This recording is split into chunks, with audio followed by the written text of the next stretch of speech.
Good morning, Nigeria. It's Sunday, the 12th of October, 2025. And if you blinked this week, you probably missed the start of the 2027 election season. So, because President Tinubu just appointed a new umpire for our democracy, Professor Joash Amupitan, the fresh face at the helm of INEC. Now, every time Nigeria gets a new electoral umpire, politicians start to act like football fans. Everyone suddenly remembers the rule book as long as their team is winning. The opposition crimes, they scream out bias, while the ruling party swears credibility, and voters, well, the grass and whenever the elephants are fighting. We are mostly just hoping that the referee remembers to blow the whistle on time. Amupitan takes over from Mahmoud Yakubu. 2 terms, 2 elections, 2 controversies, and a PhD in surviving Nigerian politics. His successor now inherits an institution that Nigerians trust slightly less than NEPA's timetable, but rely on far more than one would think about it is therapy.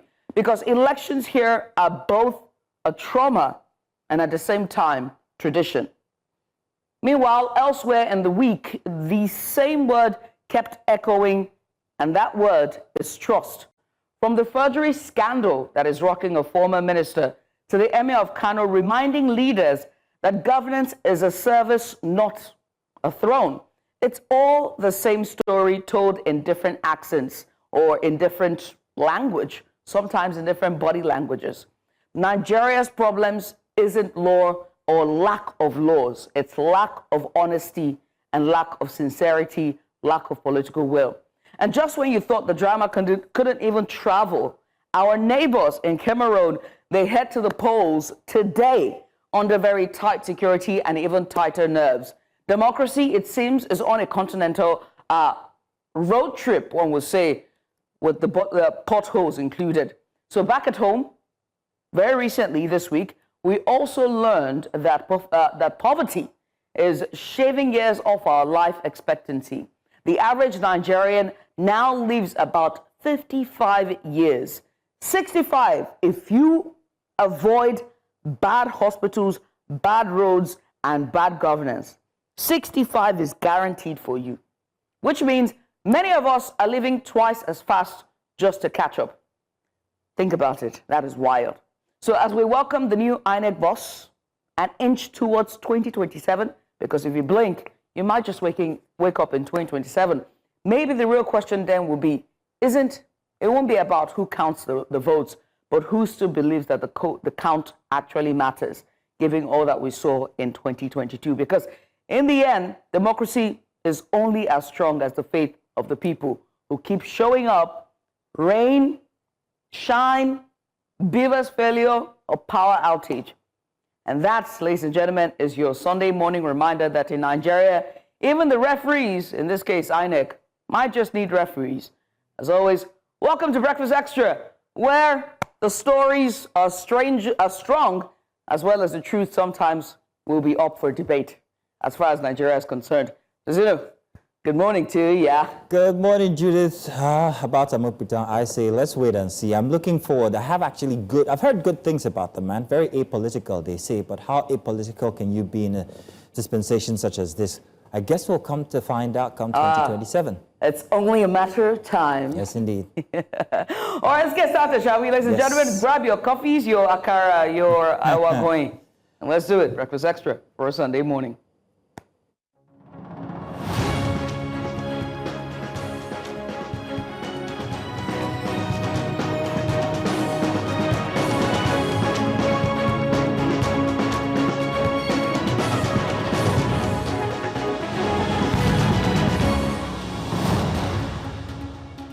Well, good morning again and welcome.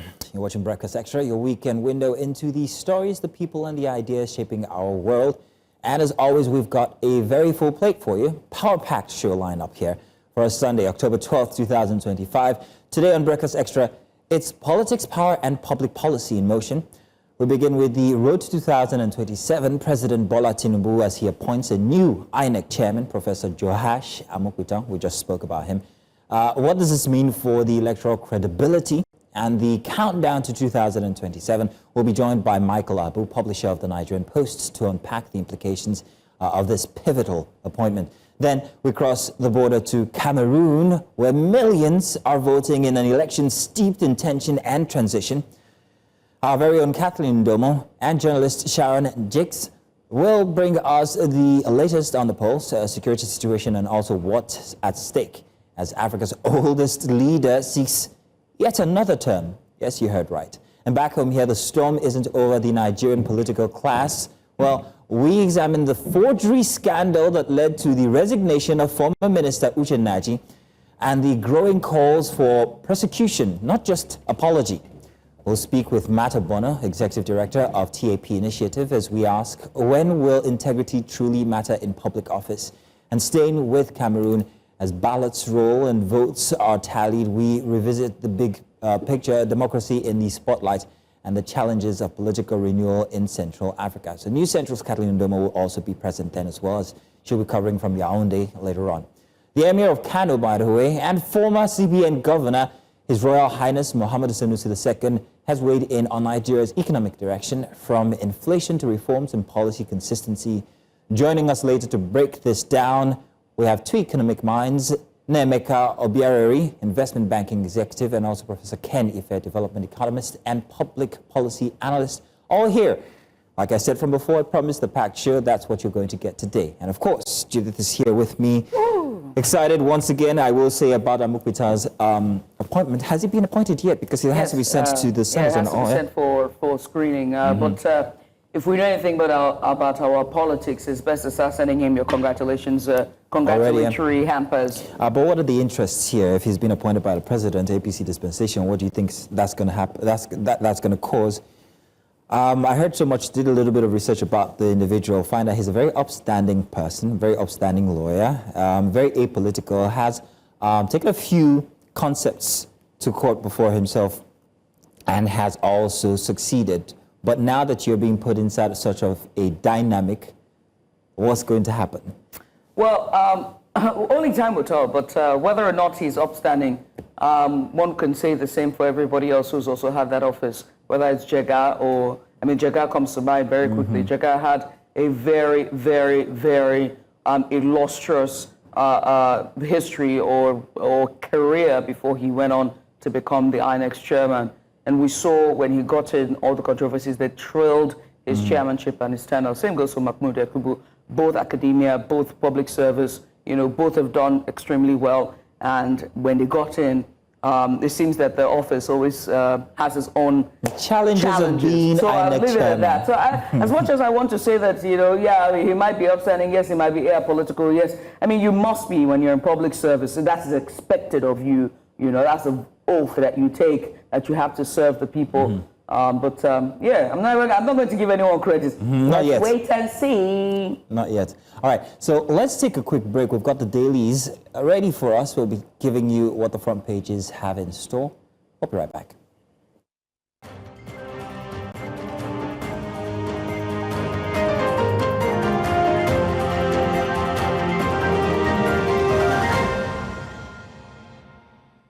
So let's tell you what the Daily Independence has on its front page as we bring you the front pages for the dailies this morning. We've got this one here. Let's pull that up on your screen, shall we? Thank you very much. There we go. Daily Independent for a Sunday anti-Christian genocide campaign. Act with wisdom, CAN tells Christian leaders. As U.S. Senator Ted Cruz, Congressman Moore set Nigerians on edge. Plenty of talk about that one from the end of last week up until now.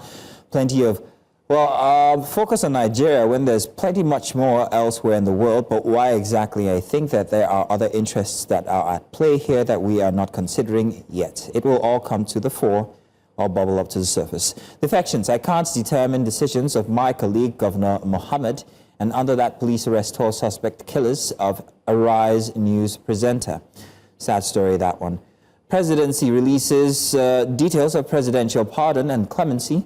Anibada, Nigeria's new crypto capital, from what we hear. At the very top for Sunday Independent, insecurity, anxiety builds up over demand for state police.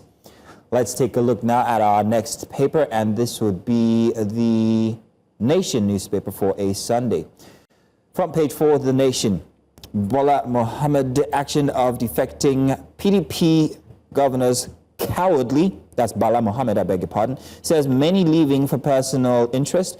Mba's defection accuses APC of plotting one-party state. I think I read that wrong. That was supposed to be for the initial one. I'll do that again.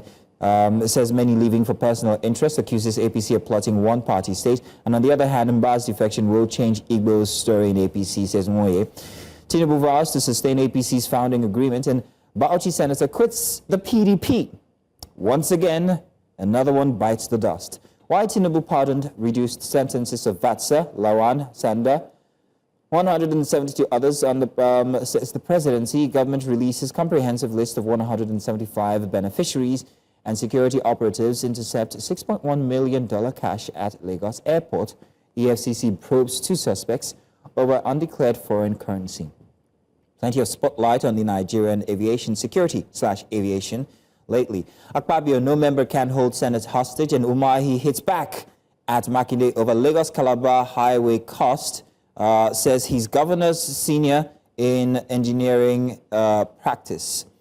Alleged genocide. Fani Kayode replies American Senator Cruz, and I think we'll be seeing plenty of that come the next couple of weeks as the news continues to make its round inside of the mill. Sunday Punch is up next.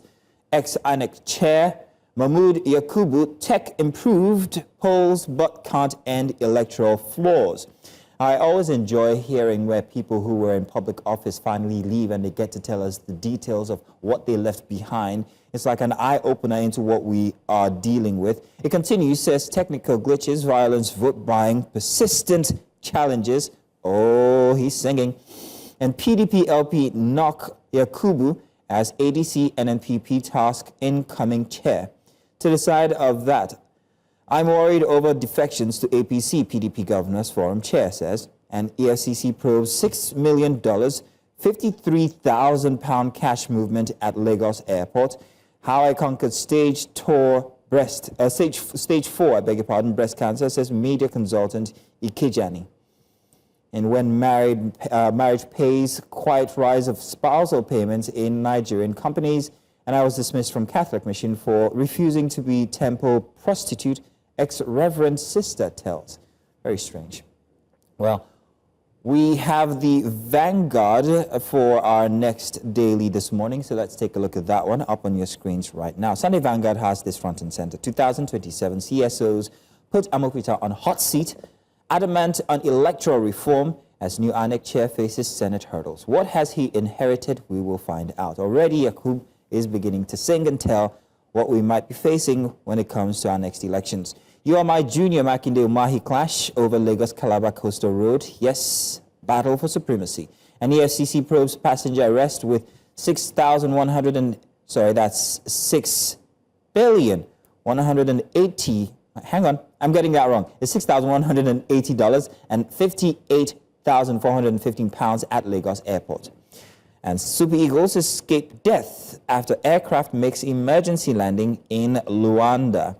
Still on the Sunday Vanguard, we go down it now. Peter Obi goes on a pilgrimage, prays for a new Nigeria, don't we all?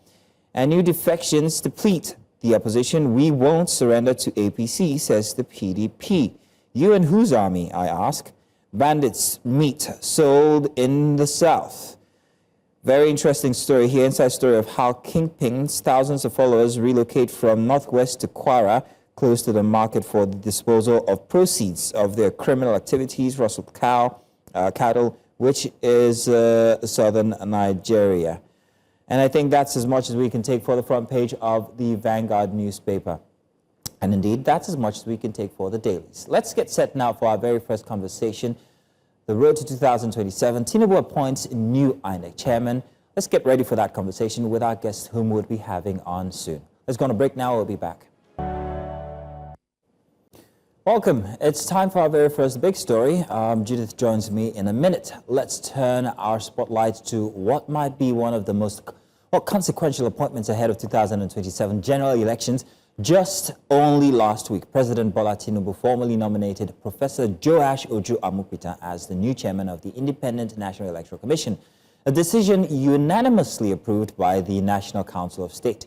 Amupitan is a law professor from the University of Jos and a senior advocate of Nigeria, steps in to replace Professor Mahmoud Yakubu, whose two-term ended in October 2025. In the interim, May Agbomoche Mbu served as acting chairman until Amupitan's nomination.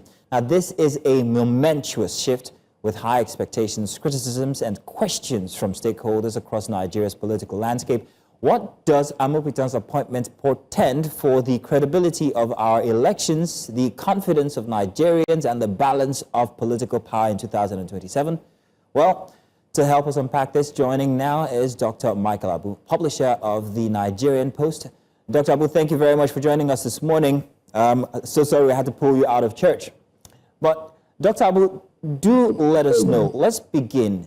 In your view, how significant is the timing of Amupitan's appointment, especially as we're so close to 2027 elections? Yeah, thank you very much. Looking at the appointment of Professor Amupitan, SAN, I think it's only significant that after the tenure of Mahmoud, somebody has to step in. It's a constitutional provision. So the appointment has been made. It is significant in the sense that another academic is taking over from the one who has just left. We have seen this trajectory of having to bring professors to head INEC. One would have expected that it would have impacted on the credibility of election because of the background from which they were coming from. And after Jega, after Mahmoud, it's still a tale of woes for our electoral processes. We are expecting that this appointment that has been done would help shape the electoral process of Nigeria. Amupitan is one person who has been part of electoral reform in the country and even outside the country.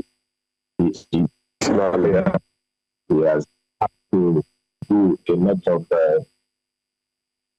work on legal jurisprudence as it has to do with election matters. He has been in court several times defending politicians. And we are thinking that he's coming in this time will help reform the electoral system in such a way that at the end of the 2027 elections, Nigerians will say we are home and dry. But let us make it clear that his appointment for President Bola Tinubu is a master stroke. A lot of people, particularly those from the northern extractions, have insisted that the next INEC Chairman must come from the north. And if you look at who Professor Amupitan is, he is also a northerner from Kogi State. Of course, this time, he is of the Yoruba speaking from Kogi State. He is also a Christian from Kogi State. And so there has been hues and cry by certain sections of Nigeria, particularly the north, looking at the appointment as one that does not meet their expectations. But if care is not taken, if the Northerners does not celebrate this appointment, it is going to impact negatively on our unity as Northerners. The likes of the Tafawa Balewa, the likes of the Southerners, we have always pushed the one north, and one begins to wonder why a man who is from Kogi State, who is a Northerner, who has always voted in support of the Northern interest, will now be seen as not one of their own. So they need to be careful about it. They need to tread softly. The ACF, you will recall, at inception, we had the chairman of the ACF, the person of late Sunday Awoniyi. Late Sunday Awoniyi is a Christian from Kogi State who presided over the Arewa Consultative Forum, a body that oversees activities of the Northerners. And so if several years ago, we found it convenient to allow seats as years after their children and those who have come ahead of them will now begin to see somebody from the state not as one of them, when it is so sad. So it is on that note that others who Amupitan as one of their own. Let's what is more important, whoever comes in to become the INEC Chairman, one is expected that it does not give any advantage. You will recall that Jega was there. He couldn't do anything to save a Jonathan. You will also recall that there have been several northern INEC chairmen when late Muhammadu Buhari contested the election, but the elections conducted, he never made a headway because the INEC chairmen were from the north. And that's the more reason why we're thinking that all that is needed is the institutions have to be made strong. Once the institutions are made strong, the processes will go free and fair without anyone having to have any reason to cry foul at the end of the process.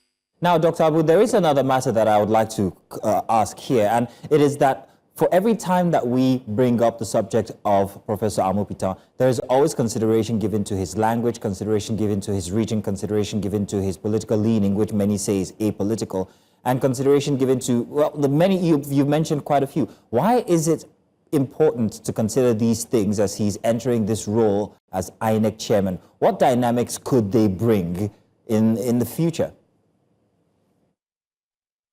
Come again. So I just asked about the different details that you gave, the factors that you gave regarding his religion, his language, the region he hails from. Why is it an important consideration as he steps in as INEC chairman? You are asking of the significance of his stepping in as INEC chairman? What is important for Nigeria? Is that what you're saying? If I hear you clearly. Significance of the different nuances that make up Professor Amupitan, his language, the state he comes from, his religion.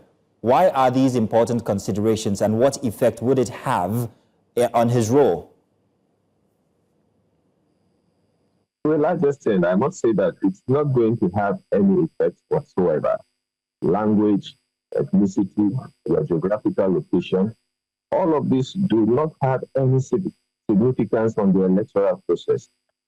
Yes, a lot of people will say the president is a Yoruba man, and then Amupitan is also a Yoruba man. But that will not translate into electoral values. The election is going to be won and lost on the basis of campaign policies, how the people perceive your administration, what you are bringing to the table. I mean, today, if you go to the Nigerian market, you do not buy fuel and other staple foodstuffs on the basis of where you come from. We are using the same currency, and of course, everybody is feeling the heat. And so if Amupitan is now seen as INEC chairman and the institutions are strengthened, we are trading for an electoral reform that will allow that there will be credibility and fairness in the process. That will not have anything to do with the election itself. One is really thinking that if you know Professor Amupitan is coming into this office with integrity, is coming into this office with competence, is coming into this office with a whole lot of experience that will be expected to be brought to bear to ensure that we have a credible election. Where he comes from is immaterial. Where he comes from in terms of his religion has got nothing to do with the electoral process. I want Nigerians to begin to clamor for a reform that will see a one-man, one-vote, a reform that will see that the legal issues that are always affecting the activities of INEC are being strengthened, and then we have a direction. I'm expecting that Nigerians should begin to clamor for a real-time release of results where there will not be logistic issues. One problem that he needs to critically handle as he comes in is the issues of logistics. You can't imagine election that is beginning at a particular time in Lagos. It's not yet started in Maiduguri. We are told that materials have not reached. We are told that there are compromises in the material. These are the things that one will expect that when Amupitan now fully takes over as INEC chairman, they will put in place measures, having seen all of these gaps, and see how we can close up on them. So Dr. Abu, Now, Dr. Abu, very interesting that you should say that, because the former, the ex-INEC chairman actually only just said yesterday, he mentioned that tech did improve the polls. This is on the front page of the Punch newspaper, that technology has improved Nigerian polls, but that it cannot eliminate electoral flaws. Now, noting that the ex-chairman is the one saying this, critics have also raised concerns regarding continuity from that chairman to this new chairman, Amupitan. So given the reputation and track record of Mahmoud Yakubu, do you think that Amupitan inherits a credible institution as he steps in as INEC chairman? The institutions have always been there. They are credible. What we have actually witnessed has always been that human compromise. Nigerians, particularly the INEC officials working in consonance with the politicians, are the ones that have compromised the technology. I mean, after several years of our electoral process, it is unfortunate that so much has been introduced using technology to make our election very seamless. But I want you to understand that they have always failed to produce the desired result because the politicians don't want it to work. I can't imagine a situation where we had all the assurances during the 2022 election that as soon as results were counted, they will be uploaded on the IRED. Only for a few hours after, when certain things began to show its ugly head, we were told that there were some glitches. And of course, today you know what the stories are. So it was not as if the technologies are not performing or they are not working, but do we really want them to work? We must come with a mindset to have the right thing that needs to be done. If you bring an angel in place of Professor Amupitan as INEC chairman, I can still tell you that if Nigerians who are overseeing the election and the electoral processes do not want it to work, we will not get the desired result. Do we want it to work? It's a collective responsibility. Nigerians have always piled out in their numbers, go to the polls, have their choices in their mind. But the outcome of the result is not about technology, it's about human manipulation. Somebody just sits down somewhere, writes the result, and tells you that there were glitches in the technological process. And so they are now using the manual system. And on the basis of that, they are giving you a result that is not in tandem with the wishes and aspirations of the people. And so, Amupitan has been a God-fearing person. He's been somebody who has been naturally given to fairness. He has always been a very transparent person. Having worked with him closely as a student, as a lecturer in the university, I have seen him as one of the Pan-African and Pan-Nigerians that we need in this time of our electoral reform. By the inspiration of the politician. Don't forget that he was nominated by somebody, he was appointed by somebody, and the tendency that he might want to work in line with those who nominated and appointed him may always be there. But we are hoping that knowing who he is, he should be able to look at the powers and the authorities that be and say, look, the right thing must be done. Nigeria needs to write history after the 2027 election. We have failed all this while. We have gotten it wrong all this while. We have the last chance in 2027. Quite a number of Nigerians will not even come out to vote in the next electoral process. But if he is able to come with assurances, if he is able to come with a covenant that is entering into the people, that this time Nigerians will get value for money, one will expect that Nigerians will have a change of mind and go out and vote in the next 2027 election. Dr. Abu, finally, let me ask, you just mentioned that you have worked with this gentleman yourself. You have given, during the week you did tell that he's a very upstanding person. So I'm wondering, from your vantage point, what are the first acts that Professor Amupitan must do to be able to establish his credibility as INEC chairman? One of the things he must do, first, he must bring his courage to bear. He must bring his courage to bear. Number of offers and compromises that will be made to ensure that the 2027 election is compromised or made credible. There is a lot of desperation. Nigerians are tired. They are already having a bunch of anger in their mind, waiting to exercise it in the 2027 election. But of course, that will only be made possible if the electoral process and electoral umpire come with courage. They will be desperate, no doubt about it. They will want to use Amupitan as a pawn. Nobody steps in there with credibility and integrity, like the qualities that Amupitan had and never comes out unscattered. So it will be a different ballgame if he goes in there and comes out unscattered. The way I'm thinking that, having worked closely with him, not because he's a clergyman, no, but he has been very religious, not because he was looking forward to a day like this, but he has built bridges in the north and in the south. He has been able to make friends all across Nigeria. He's been part of electoral reforms in Nigeria and outside.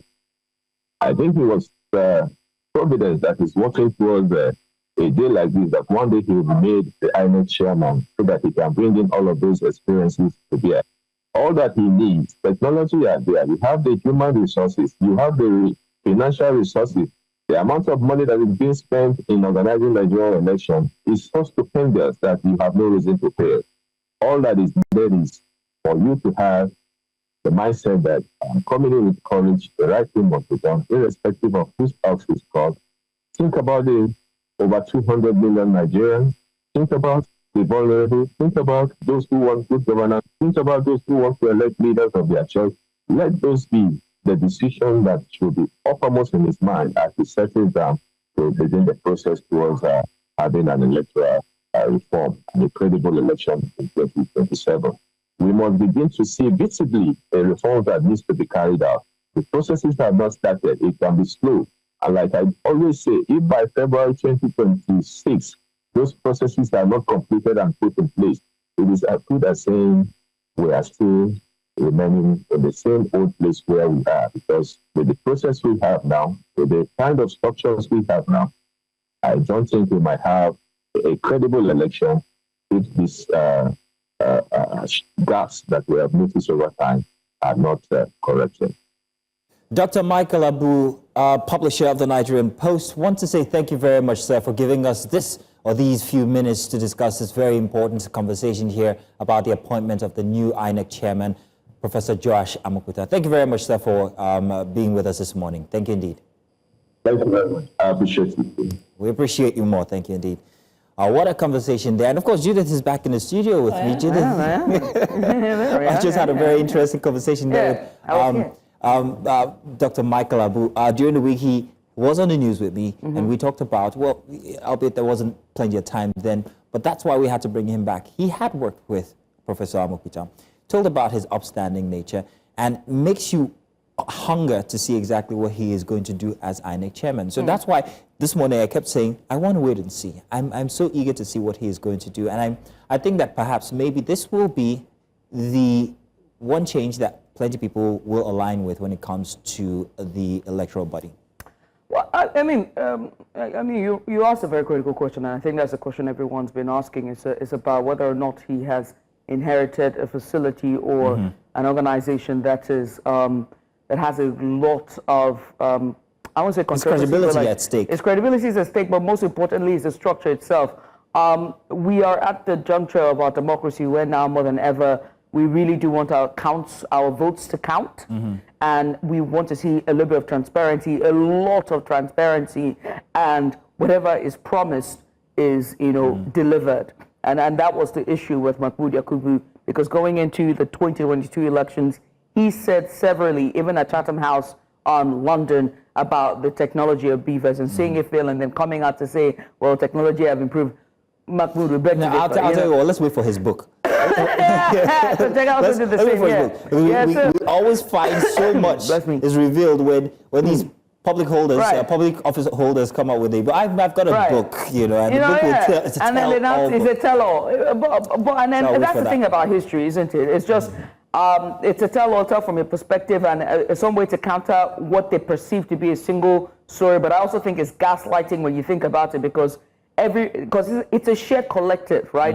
Everyone has their own sides of it, and you can see it on. I mean, I remember election day, covering the election, around the polling units scattered across Nigeria. People were on social media sharing their votes and their collection sheets, only for us to go online, and then it was a different complete story entirely. So I think it's not necessarily about the credibility of the man or the character of it, or whether there's a character moral or anything. It's pretty much about the institution itself, and just making sure that the votes count, and there's a bit of this trust. Anyway, we'll switch gears now to a country that also is on the edge as well. Now, that's Cameroon, as it heads to polls today to decide the fate of the country and its democracy. The election pits 92-year-old incumbent Paul Biya against a field of challenges, though not without controversy. Now, as Cameroon decides today, we explore how ELECAM, and that's the Electoral Commission of the country, has structured the race, the security environment, especially in conflict-affected regions like the Francophone areas. Also, most importantly, the challenges in achieving meaningful turnout. Joining us, we have two guests on the ground. Kathleen Ndongmo, News Central TV correspondent in Yaoundé. We'll also be joined eventually by another correspondent. But Kathleen, you're welcome. Good morning. Thank you very much for joining us this morning. You are in Yaoundé. We are eager to find out, how has the commission handled the candidate selection and also vetting process for 2025? As you know, good morning. Good morning, Judith. The elections officially have opened this morning across the country in the 10 regions of the territory, as they call it, and we are standing in one of the polling stations in the Yaoundé 3 urban community, where there is going to be one of the candidates who will vote here. Seta Caxton Ateki is going to be voting here. To your question, the commission told us yesterday that they have deployed every material across the over 31,000 polling stations across the national territory. This morning, as we were going across the city, we observed also that security forces have been deployed across key areas of the city, and most importantly, the police force is also at almost every polling station that we have visited so far. And so we've also spoken with some representatives of the party agents who are already deployed here, as well as the Electoral Commission officials who are in every polling unit. The opening at 8 o'clock is already well underway. As you can see, I have already voted as well. Well, let's quickly talk about security. So far, just looking around you, what's the security presence like? And also, what about deployment to conflict-prone regions like the Francophone areas? The Minister of Territorial Administration, Paul Atanganji, issued a communique last week that gave directives as to how these elections is going to run down. Most of the articles in that directive that was issued speak directly to public movement. There's no public movement from interurban states. There is also no movement across commuters and public transportation. He also made it very clear that no groups of people were allowed to gather around a polling station. He termed manifestations. So the security mechanism that has been rolled out is quite robust. There is police officials in every polling station that we have visited since morning. In the Anglophone regions, we are being told that security is even higher in those areas, given the prevailing crisis that is reigning there. The worry for many voters in those areas is they feel like they are caught between a rock and a hard place, as they are unable, many of them tell us they are unable to come out to exercise their franchise, even as the government says that security has been deployed across those regions as well. Security has been deployed across those regions. Let's look at the voter register, right? we know that the population for Cameroon, just like Nigeria, is heavily young as well. We've also seen the leaders as well, more participation among the young people and a galvanization for change. And so I do have to ask, I know it's quite early this morning, what's the anticipation when it comes to turnout at the polls? The turnout, the question here is whether or not by the end of the day, the turnout is going to be as heavy as it happened in 2018. The turnout was about 56% of the registered voters. Over 6 million people turned out to vote. This year, we are hearing from many of we've spoken with who have electoral passes and are willing to come out to vote, that the vote is really between the devil we know and the devils we know. The prevailing sentiment is that a lot of people feel that they want change to happen. Someone said to us that even if it were the devil that would be the next president, he would vote for the devil if that devil would take out the current regime. And so we feel what we're hearing on the ground is that people are willing to come out to vote because of the pressing enthusiasm that they want for change to happen. We are having a population of over 30 million people in Cameroon. About 8 million people have registered to vote in these elections. About another 34,000 people registered across the diaspora, since the country does allow diaspora voting. Whether or not a majority of those people will come out is still left to be seen. Across the Anglophone areas, there is even a bigger concern because of the prevailing conditions where people have been on a lockdown for the last over 3 weeks, which has been imposed by, secessionist leaders.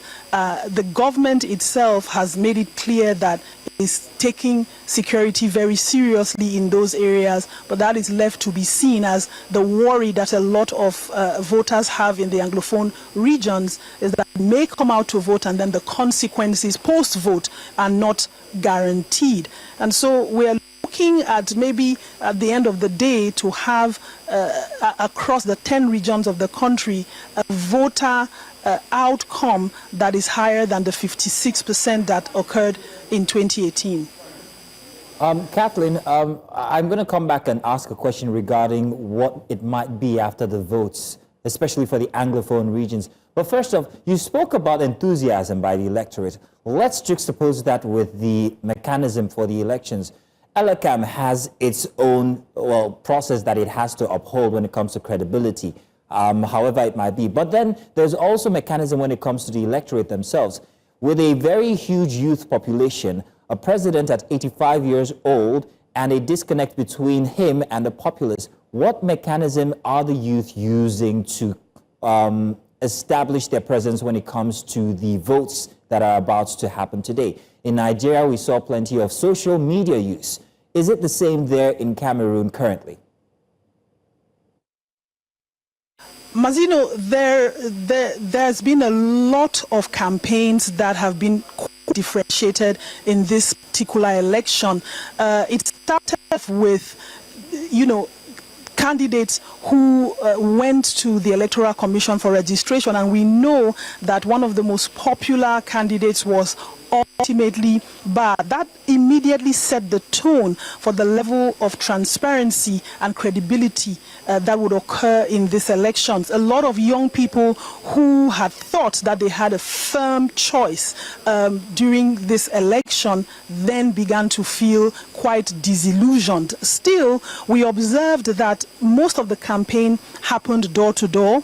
A lot of the other mechanisms that have been used have been influencers, have been social media campaigns and marketing across the social media platforms. Cameroon does have a significant populace on Facebook, most especially, and TikTok. talk. Therefore, most of these campaigns have happened along the lines and alongside influencers who have carried the flag for what they believe to be candidates that can represent them well. There are 13 candidates in these elections, and close to the campaign, we observed that one of the candidates began to stand out as the best alternative, according to what voters have told us that they want, that can bring the change that they want to see. So it's almost a sentiment of the devil and the deep blue sea, but they would rather, as they say,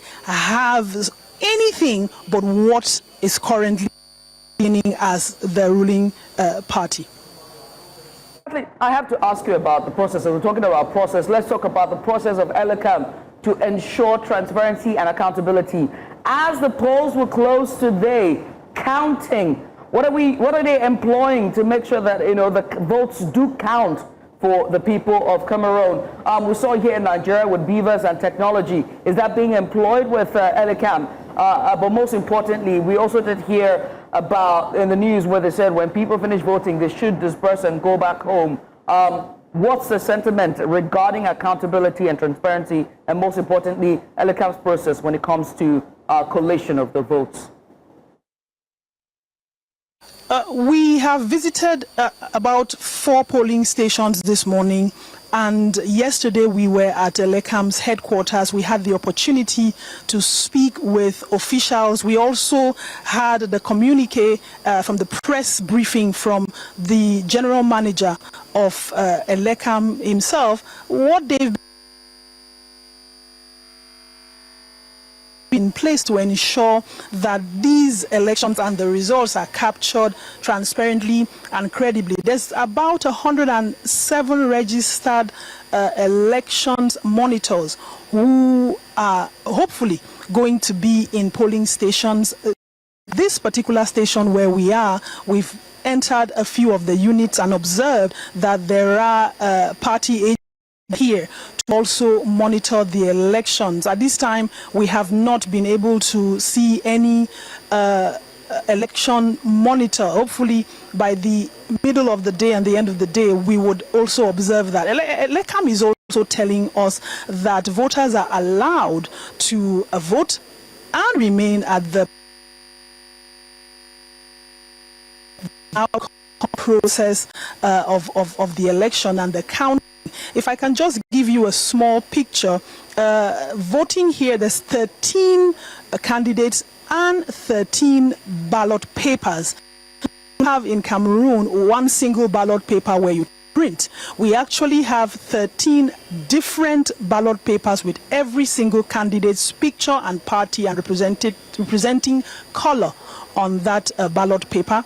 You walk into the polling station, you pick 13 papers, you go into the polling booth, you pick the paper you want and put it in an envelope, and then you can destroy the remaining 12 and put in a bin, and then you walk to the transparent ballot box where that envelope is dropped. That's the process that is happening in every polling unit in the polling stations here. ELECAM is saying we do not have any BVAS as Nigeria has. There is no prevailing technology that we have. The policies that have been made around the elections have shifted from one election to the other. From 2018 to 2025, electoral policies have also changed, but those have not involved any significant innovation. However,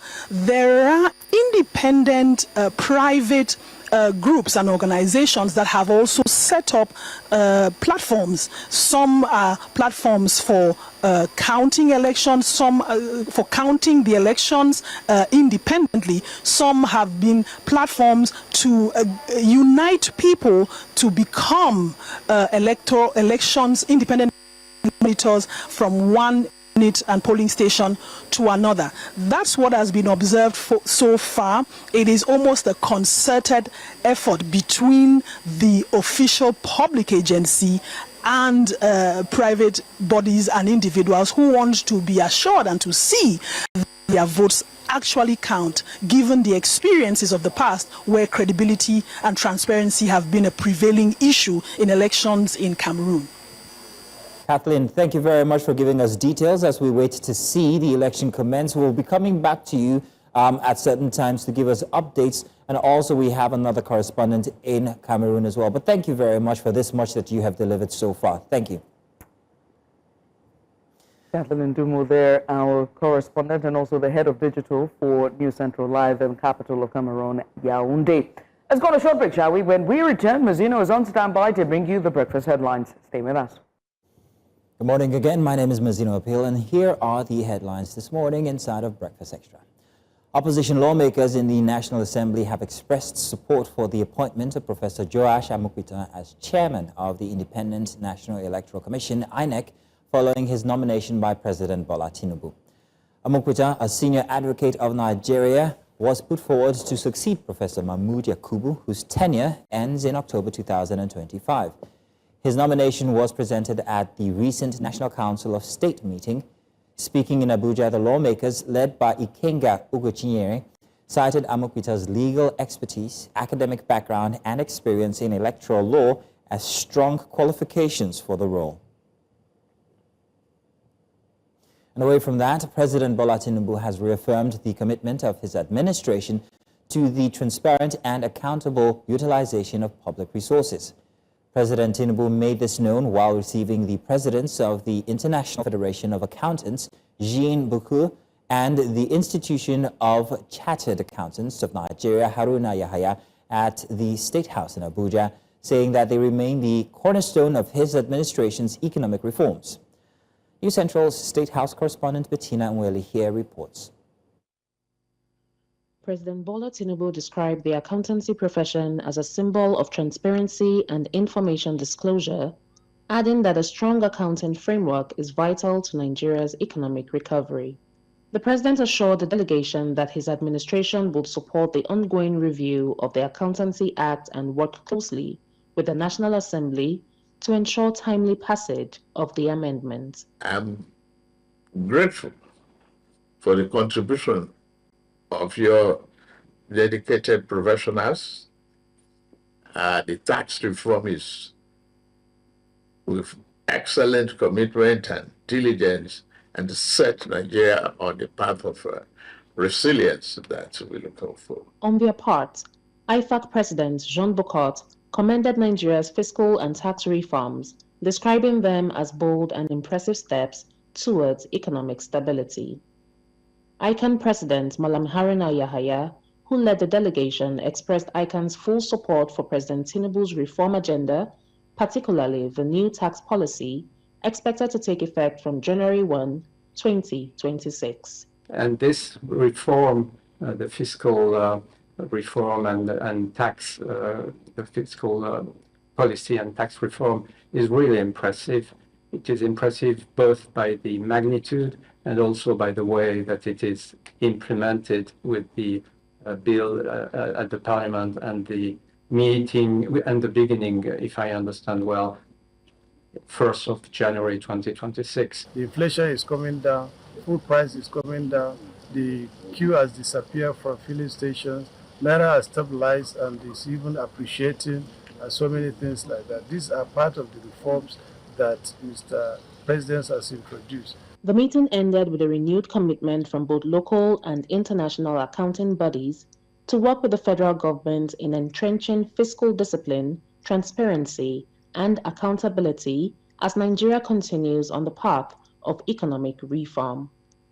In Abuja, for News Central, Bettina Nweli. As part of global efforts to promote a safer digital space, stakeholders in Nigeria joined other countries to mark this year's Cybercrime Awareness Walk. The campaign aims to educate the public on the importance of online safety, responsible internet use, and the growing threats of cyber-related offenses. Our correspondent, Idam Joseph, here reports on more. In their hundreds, participants from security agencies, diplomatic missions, and technology stakeholders took to the streets of Abuja, not in protest, but united by a shared concern, the rising sophistication of cyber criminals. They say that cybercrime is not just a local issue, but a global threat requiring constant vigilance and collaboration among nations. The message we are trying to pass is for people to be careful, for people to be aware that the world has changed. A crime is dynamic. It changes with time. So as it changes with time, members of the public must also change their perception toward it. While technology has the power to transform businesses and improve lives, it can also cause significant harm when used maliciously. Participants therefore urged Nigerians to practice what they call cyber hygiene, a conscious effort to stay safe online by being cautious about what they click, share, or download. We must be able to wash our cyber hands. We must practice what we call the cyber hygiene. You must be sure of the sites you are entering. Cybercrime is like building a house on sand. No matter how high it goes, it must crash down. But if you do things the right way, the opportunities on social media are endless. Beyond the cause of personal responsibility, speakers stressed the need for sustained collaboration between individuals, government institutions, the private sector, including international partners, to curb the menace. I wanted to come today to show our support to Nigeria in this very difficult and challenging environment, which is cybercrime. We all know that it's a global problem, and we all have to work together to tackle that problem, to make our lives and the lives of our friends, family, children safer for all of us. While the awareness work forms a part of a global campaign against cybercrime, participants say true success in the digital space comes through integrity, not fraud or exploitation. In Abuja for News Central, Idong Joseph. Nigeria's government at all levels, Nigeria's government at all levels have been tasked to translate commitment on gender and child development into actionable policies that address education, healthcare, and infrastructure. This was during a town hall and mentorship day which attracted girls from across the 6 area councils in commemoration of the International Day of the Girl Child for 2025. In Abuja, these girls are from 6 area councils across the capital. Many of them gathered for a town hall and mentorship day to commemorate the 2025 International Day of the Girl Child. The conversation centered on empowerment, inclusion, and policy implementation that impact the lives of girls and women.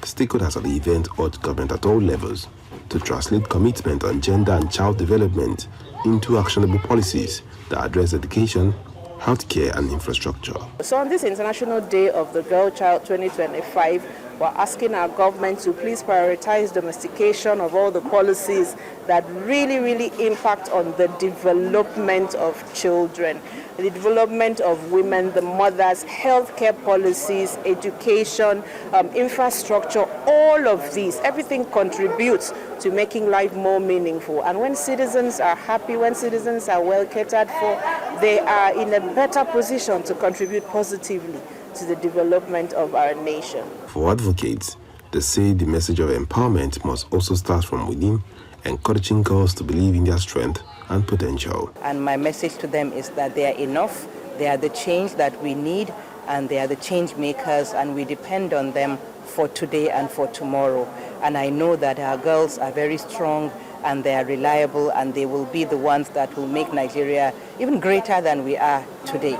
The girls, speaking in one voice, shared their hopes and demands, calling for more inclusion, empowerment, and opportunities for growth. When we invest in a girl, we invest in a nation. When we listen to our voice, we unlock the wisdom of a generation. And my own generation is a generation of progress. My own generation is a generation of peace. Girl childs are mostly trampled upon because we are more vulnerable, we are more weak according to men. But we can be strong in our own way. As a girl child today, I've learned a lot, that I am not restricted in terms of dreaming big, in terms of thinking about who I am, in terms of bringing changes and in terms of solving problems in my community. We have potential in us that we can be something, we can be a responsible in the society by empowering us, provide all the necessary need of our education, and to provide more special school for people living with disability. The day ended with mentorship sessions that reinforced confidence and leadership among the girls as organizers and mentors pledged continued support for their growth and protection. In Abuja, for News Central, I am Joshua Imarai. And that's all the headlines this hour. We've got more coming up subsequently, to stay with us. But for now, let's get back to Breakfast Extra, where we have great conversation coming your way. And we'll continue the program with our second big story. And this morning, we turn to a scandal that is rocking the corridors of power and testing Nigeria's commitment to accountability and rule of law. Just days ago, Premium Times published the results of a 2-year investigation exposing that Uche Nnaji, until recently the Minister of Innovation, Science and Technology, submitted forged degree and an NYSC certificate to support his vetting for the ministerial appointment. In response, Nnaji resigned from office. But many Nigerians and public figures argue that resignation is insufficient, that the matter must be prosecuted, investigated systemically, and that the integrity of Nigeria's institutions is at stake. So to help us unpack this controversy, we have two guests. First off, we have Chinagorom Ugwu, investigative journalist at the Premium Times, the reporter behind the expose on Nnaji's credentials. For security reasons, we will not be displaying his visuals. We, however, also have Mart Obono, Executive Director of TAP Initiative, who works on governance, transparency, and also public integrity. Gentlemen, good morning. Thank you very much for joining us on our big story this hour.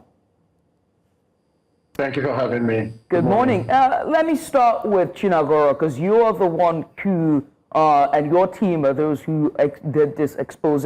Could you walk us through how this investigation started? Was it a whistleblower case thing? Did they reach out to you? What were the first red flags for your team?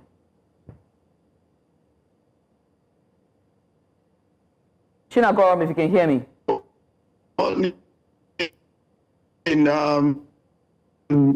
And thanks for having me. Can you hear me? Yes, loud and clear. Please go ahead. Okay, so I just like I have said in another program, we received the information from a whistleblower, raising concerns about the perceived discrepancies in the former minister's certificate, the then minister's certificates. We had to begin by writing to the various institutions, the NYSC and the University of Nigeria and Nsukka, to authenticate the certificates. So but part of what raised our, triggered our curiosity was that, the then minister had claimed that he graduated in 1985. In fact, the NYSC certificate indicates that he had 13 months. He served for 13 months as a core member, which is not obtainable anywhere in Nigeria. So the scheme has always been 12 months, that 1 year, period of 1 year for everyone. So we also noticed that he claimed that he graduated in July 1985. Meanwhile, he claimed he started his youth service in April.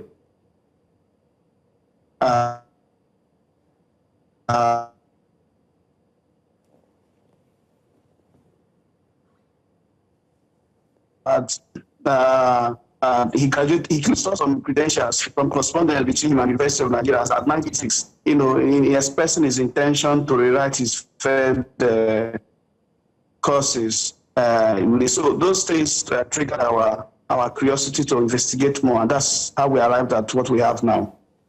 And so, at the risk of asking for more details, how did you approach getting, documentary evidence and requests? You said you had correspondence with the UNN and, checks with NYC. But what challenges did you face in your investigation? Was it easy, or was it a much more rigorous exercise for yourself and your team? It lasted for about 2 years. Paints a picture of the rigorous nature. The fight was a very difficult exercise. I mean, we experienced hurdles, from various authorities, especially institutions, particularly senators that we wanted to help us with the 10-page document that the then minister had submitted to the Senate for his ministerial, as part of the documents to back up his ministerial, screening. And so he had submitted those. And so when we tried to obtain we experienced hurdles. Some senators who had agreed to send the documents later made a U-turn and delayed the process. And so when we also visited the university, I visited the University of Nigeria physically on 1st February 2024. And from that moment until recently, we did not receive response, despite following all the processes that they had asked us to follow, at the point that I had to even part with 15,000 naira, which is a court processing fee, yet the response did not come. Thank you very much, Chinagorom. Let's turn to Mart Obono. Mr. Mart Obono, thank you very much for being patient with us. As somebody who's worked in governance and transparency, I'm wondering, when an institution notices or has a case where a public official is exposed for forgery, what exactly is the institution's response supposed to be beyond just accepting a resignation? So it's very important that you actually put it this way, that a responsible institution would ordinarily not just stop at asking the minister to resign, but they would also carry out some measures that would ensure there is deterrence. But that's only possible where there is a moral leadership, where that leadership has a moral grounds to do that. But in our case, we realize that that is lacking. So there is not so much that is expected. And in fact, it would be a huge surprise. It would be quite surprising if the former minister is actually prosecuted or sent in for is a subject of investigation. Because in the real sense of it, he has also denied that the certificate is fake, and he still stands his ground. He's holding his ground still now, that the certificate is fake. So what would have happened would have been that this can be seen as an unjust dismissal, because there are newspaper reports that it was the president who asked him to resign. And if it is an unjust dismissal, then let this be referred to the Nigerian police for further investigation. And if he is found, if it is true that the certificates he has tendered are not fake, then he should be called back to office. But if not, then he should be prosecuted. But we all know that the investigation carried out by Premium Times is actually genuine and is believable. Because if an institution such as the University of Nigeria is saying that you didn't attend the school, and the NYSC also says that the certificate that was issued you was fake, then there is nothing you can literally do. It just shows that it is fake, and it is fake. And so this should also be taken up a little bit up to the law enforcement agencies. But because this is also an indictment on law enforcement agencies, it is also an indictment on the National Assembly, and it is also an indictment on the president, because at this point in time, you should question the SSS who screened this minister. So what was the screening all about? Was it just what screening did SSS do? What screening, what investigations, what background checks did the SSS do? What did the National Assembly do in the process of screening? What did the presidency in itself do while they were getting these nominations and also passing them for screening? So this is a huge blow on the administration. It is a huge blow on the integrity of our institutions, and it is a huge blow on the Nigerian people, especially when you're looking at it from the global perspective. And I think that we need to do better.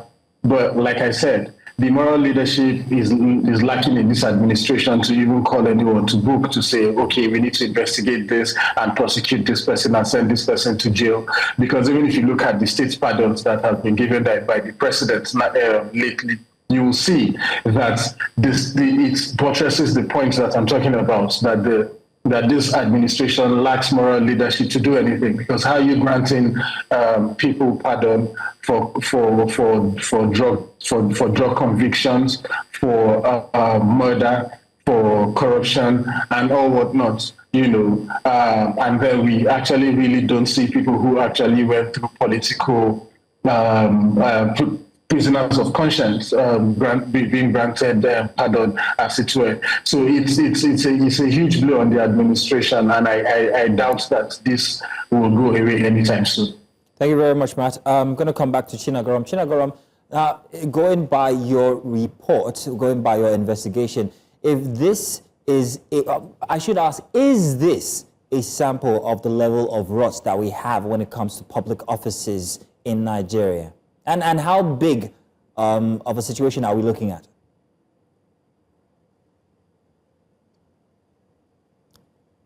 Chinagorom, I'm hoping you're still with us. Yes, go ahead with your question. I think I did the signal initially. I asked if your investigation is, well, according to your investigation, is this a sample of the level of rot that we find in public offices when it comes to credibility? And how big of a situation is it?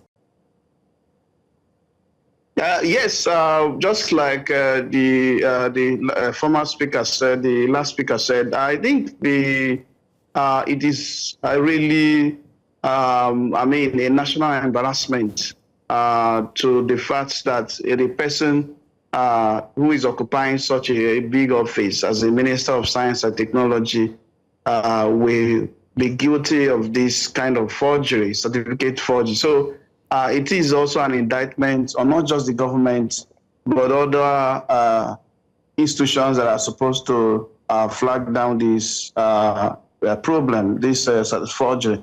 The SSS and even the Nigerian Senate, should begin to explain to Nigerians how they missed out on finding out that the certificates that the then minister or the Uche Nnaji submitted to them could not be discovered. So it is a huge embarrassment to the nation, and that is it's going to be a serious dent on our image in the global stage. So, this country authorities should begin to do something to see that what happened, the resignation, or the matter does not just end with the resignation. There should be a proper prosecution of the then minister in order to make up for the image that of Nigeria that is already battered by this incident. So let's look at, the Nigerian institution itself when it comes to record keeping, right? As we're talking about, due diligence and due process, and whether or not the DSS or whether or not the Senate, whoever who was supposed to do these checks and background checks were not able to flag these red flags. And you also did say that this was a 3-year-long process of just getting the documents and, getting across to UNN and NYSC. So it begs to ask the question about our record keeping itself. For the sake of balance, and let me come to you, Martin, do you also think that the institutions themselves as well are yet to blame? Because, he went to school in the 80s, and I know universities, they were using paper and books, and our bookkeeping is not the best. So let's talk about it. In terms of record keeping, I think that the university or the institution has actually done well, because 1985 to now is 40 years. And for universities who actually keep record with hard copy records, it's actually commendable that they could still go back to their archives and say that, we do not have this we didn't issue these certificates, this particular individual didn't graduate in this institution. However, it took a longer period of time to get to that point, because like I know People's Gazette also wrote at some point before now, and then Premium Times concluded the investigation. And when People's Gazette at the point wrote, this is also has to do with the corruption in the system again, because I know that the spokesperson to the minister at some point kept on referring people to interested parties to the letter that was written by the registrar at the time, clearing and admitting that the former minister was actually cleared by the university. But if the electronic repository, it will have been a lot more easier for a quick search to show that. So, for example, today, if you're looking for a lawyer in Nigeria, you don't need to go too far. You don't need to go to the Supreme Court's robes to check, rule to check if I'm a lawyer or not. The Nigerian Bar Association already has a repository where you can just search and see if this person is a lawyer and if this person isn't a lawyer. So it's so easy to verify this information, and so we encourage institutions in Nigeria to go digital so that we don't consistently go through this hurdle. Because now, if this were possible, I think the DSS would have probably had a database where they can actually go and run a search immediately, digital search, and then these results will have come up. So I think we need to graduate from paper record keeping to digital record keeping in our institutions, so that things can be a lot more easier. Transparency will be easy. I mean, the guards of our institutions are mostly of the baby boomers and even the older Gen X. But very quickly, before we round up this discussion, I have to ask you, Chinagorom, and also you, Martin. But Chinagorom, you go first. Senator Nnaji has submitted, the minister submitted his resignation, and he said that this is not an admission of guilt or forgery of document, but rather that it was politically motivated. What would be your response to that statement? Chinagorom. Okay, I think that it is the normal tactics, the normal defense put up by people whose forgery or whose crime are exposed. I mean, how can you say that it is a political witch hunting when the institutions already confirms to us that the certificates that you parade are not from them? So in any case, what he should be responding to, or to be putting up, is whether or not the investigation, the outcome of investigation is true or not. Did he truly forge his certificates or not? So if it is a case of he forged his certificates, so the issue of political witch hunting then does not suffice, which since it is true. So it would have made sense if he had put up a defense that, look, I did not forge, he had put up a counter evidence that, look, I did not forge my certificates and all of that. So, but he has not been able to put up, there's no evidence to the counter or to show, to counter the investigation, the findings of the investigation that we have published. So this is just the normal tactic used by people in this situation. Martin, your final say. Is resignation enough? Just very quickly as a wrap up.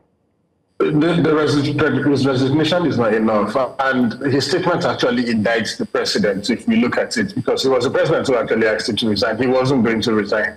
So it's an indictment on the president, and I'll say that this is an opportunity for the president to, through his agencies, the DSS or the police, to investigate this, and if he's found culpable, prosecute the matter, because this is a criminal offense, even under the criminal code and penal code, and it is an offense that attracts between 3 to 14 years imprisonment, depending on where the case is being prosecuted. So I think that it's an opportunity for them for him to also seek justice, to get justice in the court of law, if this is investigated thoroughly.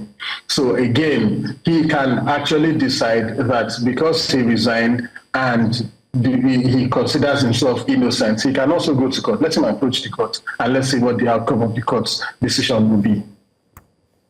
Gentlemen, we want to say thank you for taking out the time to join us. Mart Obono, he is the Executive Director for TAP Initiative, and also to Chinagorom Ugwu, who is one of the team, the investigative journalist, a reporter for Premium Times, the team who was able to do that expose. That's where we wrap up this discussion for this hour. Let's go to a short break. When we return, we bring you updates from Cameroon as the country head to the polls today. Stay with us.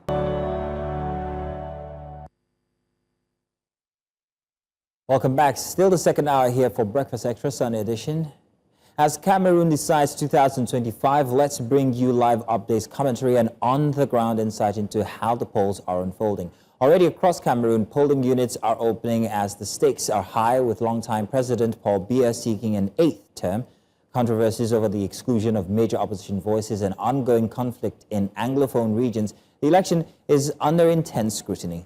Now, to help us navigate the unfolding story, but most importantly, to go in-depth as to what is at stake for the country this morning. Joining us first is journalist, freelance journalist and reporter. We have Sharon Injix. She joins us live now. Also joining us is lawyer and former presidential aspirant, and that's Asong Nkumba. Gentlemen and lady, thank you so much for joining us. We appreciate you for coming on. Asong, can you hear me? All right, let's get started with Sharon. Sharon, if you can hear me. Yes, I do. Asong, there you are. Asong, now we've seen all that's happened leading up to the, presidential elections, leading up to today, 12th October. Talk to us about, ELECAM's preparedness and vetting of aspirants and also candidates ahead of this election. How ready are they for a credible election? ELECAM has always given us the impression that they have been ready for these elections. But when you look at the way the pre-electoral process was being conducted, you realize that ELECAM doesn't seem to be very ready. A few months ago, there were equipments that were still being bought by ELECAM, which is the institution that organizes elections in Cameroon. And that just goes to show unpreparedness. I strongly believe that all these equipments and tools which were supposed to be used to conduct elections were supposed to have been bought earlier. We have realized also that ELECAM had published the list of all voters very, very late. And I think that was done about a month ago. So it poses a problem because corrections, errors were not being made on time. Just a few days ago, we realized some Cameroonians were still struggling to have their voters' cards, and they were all filled the ELECAM services. So this just goes to show that ELECAM has not been a serious institution that organizes elections in Cameroon. And of course, we know why they are doing that. That is because they are supporting the incumbent President of the Republic, who is President Paul Biya and who has been there for over 43 years. So when we look at all of these things being conducted, we look at the administrative delays, we look at the manipulations, we look at the fact that the lists were not published on time, we looked at the fact that there's a lot of confusion around the electoral process, then we realize that ELECAM is not a serious institution and that a lot needs to be done to make sure that democracy is at the center of our governance in Cameroon. So, Asong, let's talk about the way this election is shaping out to be. From before, we had very strong opposition candidates disqualified from the election. Personally, you have also been a presidential candidate. So I'm wondering how that is shaping perception when it comes to the legitimacy of the elections currently. It's a mixed feeling. It's a mixed feeling, and that just goes to show how the machinery of the regime that has been in power for 43 years is working to make sure that those candidates who could bring more hope, who could actually encourage Cameroonians to go out there more in their masses to vote and bring the change, are being eliminated. So we all saw the disqualification of Professor Maurice Kamto, who of course is considered to be the main opposition leader in our political environment here in Cameroon. We saw him being eliminated. And not only that, other aspirants like me were eliminated due to the fact that we chose, for example, an independent candidacy which warranted that we should produce about 300 signatures from different authorities. And you realize that there are regions, particularly the region where the President of the Republic originates from, they refused to give me signatures, and automatically that kicked me out. And these are the manipulations that we see the regime doing to make sure that the candidates which we have are not candidates that could bring hope, and they are not candidates that are credible. So today we are faced with a lot of difficulties. For example, today we have Mr. Issa Chiroma Bakari, who is being in one way or the other pushed forward by the people to be he will replace President Paul Biya. But unfortunately, we know that Issa Chiroma has been working with President Biya for about 30 years. This is someone who has encouraged the regime of Biya, who has made Biya strong, who actually fueled the Anglophone crisis. He even went to the point to say there is no Anglophone crisis. When military men killed Cameroonians, committed genocide, he went as far as saying that they did nothing. So this is somebody today who is being put forward as that candidate who can replace President Paul Biya, but unfortunately his past doesn't actually give him the credibility and integrity needed for him to rule this nation. So of course it brings another mixed feeling. Now we know that he's not the only opposition leader. We know that there is Mr. Bello Buba Maigari, who has also been working with President Biya and has a strong hold. He has been working with President Biya for about 40 years. Now, these two have refused to form a coalition, and it becomes very difficult because we now see votes being divided amongst them. And we know that they all originate from the northern provinces of Cameroon, where they are huge voters. So all of these things makes it more difficult for us to win President Paul Biya, and it gives that feeling that hope is almost gone. Asan, just to be clear, you're saying that the failure of all opposition to form a united front, whether or not a coalition or a mega party, might hinder them this time around? Is that what you're saying? I didn't get you, please. Are you saying that the failure of all opposition candidates to form a united front the last time, or even a coalition or a mega party ahead of this election, might be their Achilles heel? Might be they might not stand a chance? Yes, of course. It becomes very difficult because you know that the ruling party has a very strong hold. In fact, it's the only party in Cameroon that is being represented at every single square meter.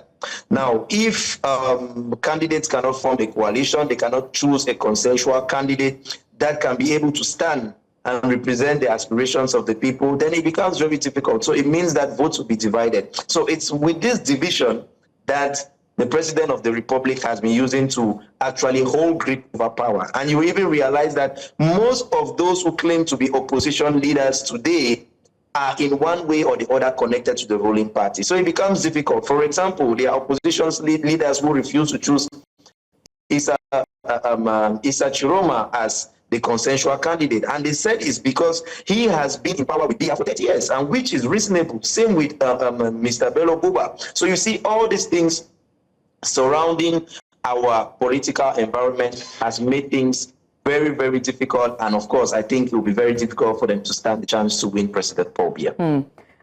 Let's talk about, as we're talking about politics, let's just give a wider view of Cameroon's political space. Since your last run as an aspirant, what has changed in Cameroon, and what do you want to, to see come out when it comes to sustaining democracy in the country and its political space?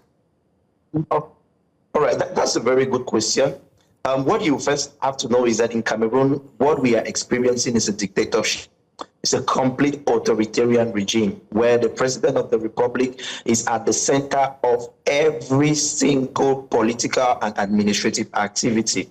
I would like to tell you that in Cameroon, the President of the Republic is the head of the executive. The President of the Republic controls the legislative. The head of the head of state is also the President of the judiciary. So he has made himself boss over each and every institution. He even appoints the directors of ELECA, Elections Cameroon, the institution that organizes elections in Cameroon. So of course you realize that there is no separation of powers in Cameroon, and there is a complete dependence on the President of the Republic for each and everything. So one of the main things that I want to see change, or I even propose to change, is that there should be separation of powers.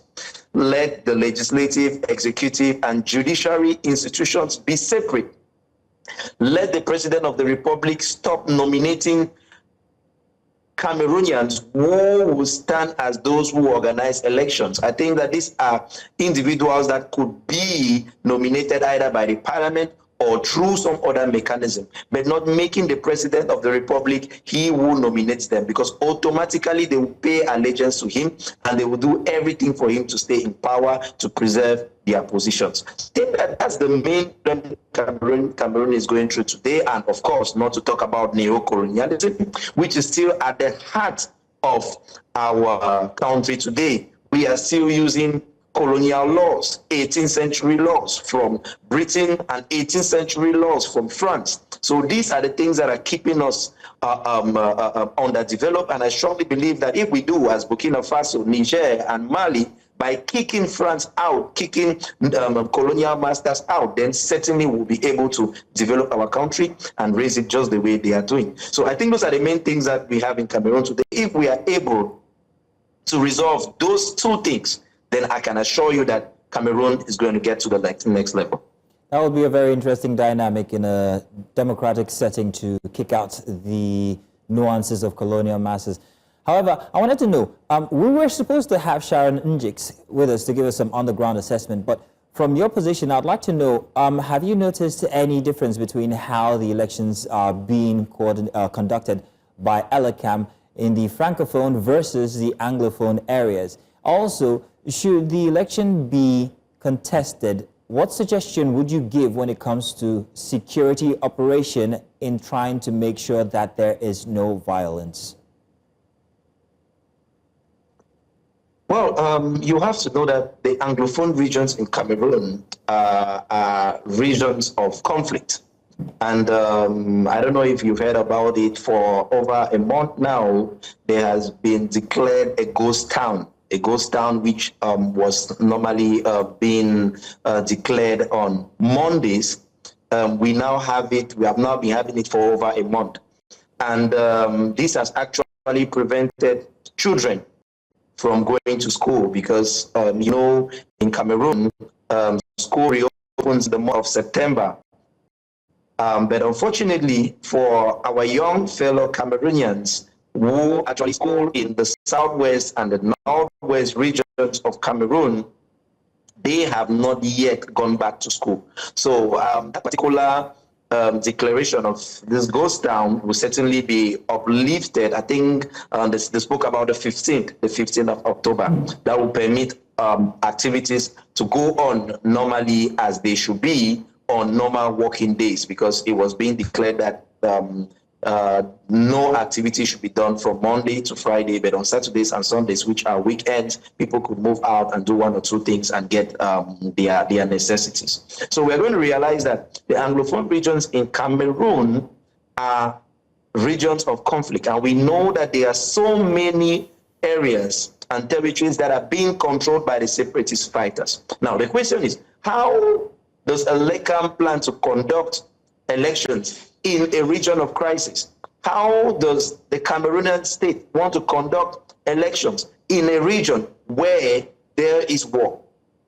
And I think that these are one of the things I raised, that the Anglophone crisis should have been resolved by now.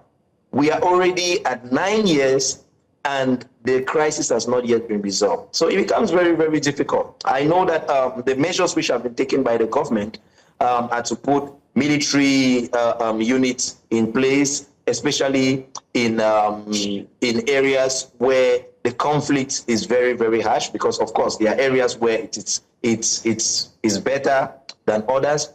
And I think those are the measures that they have probably taken to make sure that they could conduct elections in those areas. But it's still very difficult because these areas which are being controlled by the separatist fighters, the people are extremely scared of them. So I don't even see them going to vote. So the question is, when we shall see the results, when they will be published, then we shall really know if people really participated or not, because we believe that, I strongly believe that this is also an opportunity for them to manipulate results and to give fake results.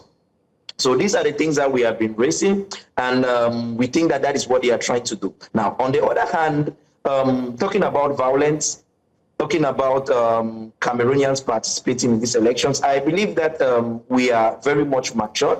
Cameroonians are peaceful people. Cameroonians are people who don't like war. And I think that that's one of the reasons why Biya also has been in power today. And for me, I think it's a good thing, because the life of a Cameroonian is more precious than being at the presidency or having a president being changed. I think we cherish the right to life. We cherish the right to peace. We cherish the right to all these basic human rights which we can have if there is no war and if there is no conflict. So that's simply how the atmosphere looks like. And I think that Cameroonians will not go for violence, because violence is not the way out. I think so many Cameroonians have been educated. Myself, I preach non-violence. I preach peaceful transfer of power. And I think that there is much more that we can do to be more organized, and that in one way or the other, we shall bring change. So talking about bringing change and the worry and the concerns of the Anglophone region when it comes to deciding the future of Cameroon, whether or not there will be turnout at all. I want us to also talk about the security in depth.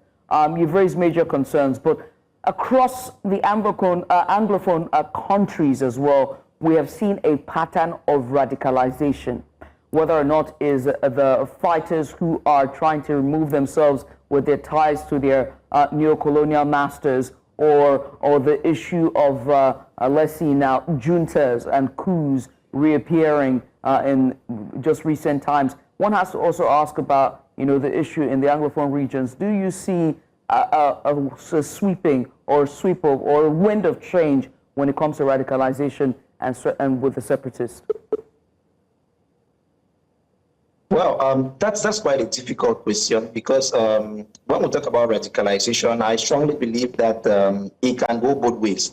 It's true that for most of the separatist fighters, they from the start, they were radicalized. I think from the start, it went progressively from peaceful manifestations to demand federalism, and after to separation, where the separatist fighters began to fight for the liberation of, in quotes, the southern Cameroons, aka Ambazonia.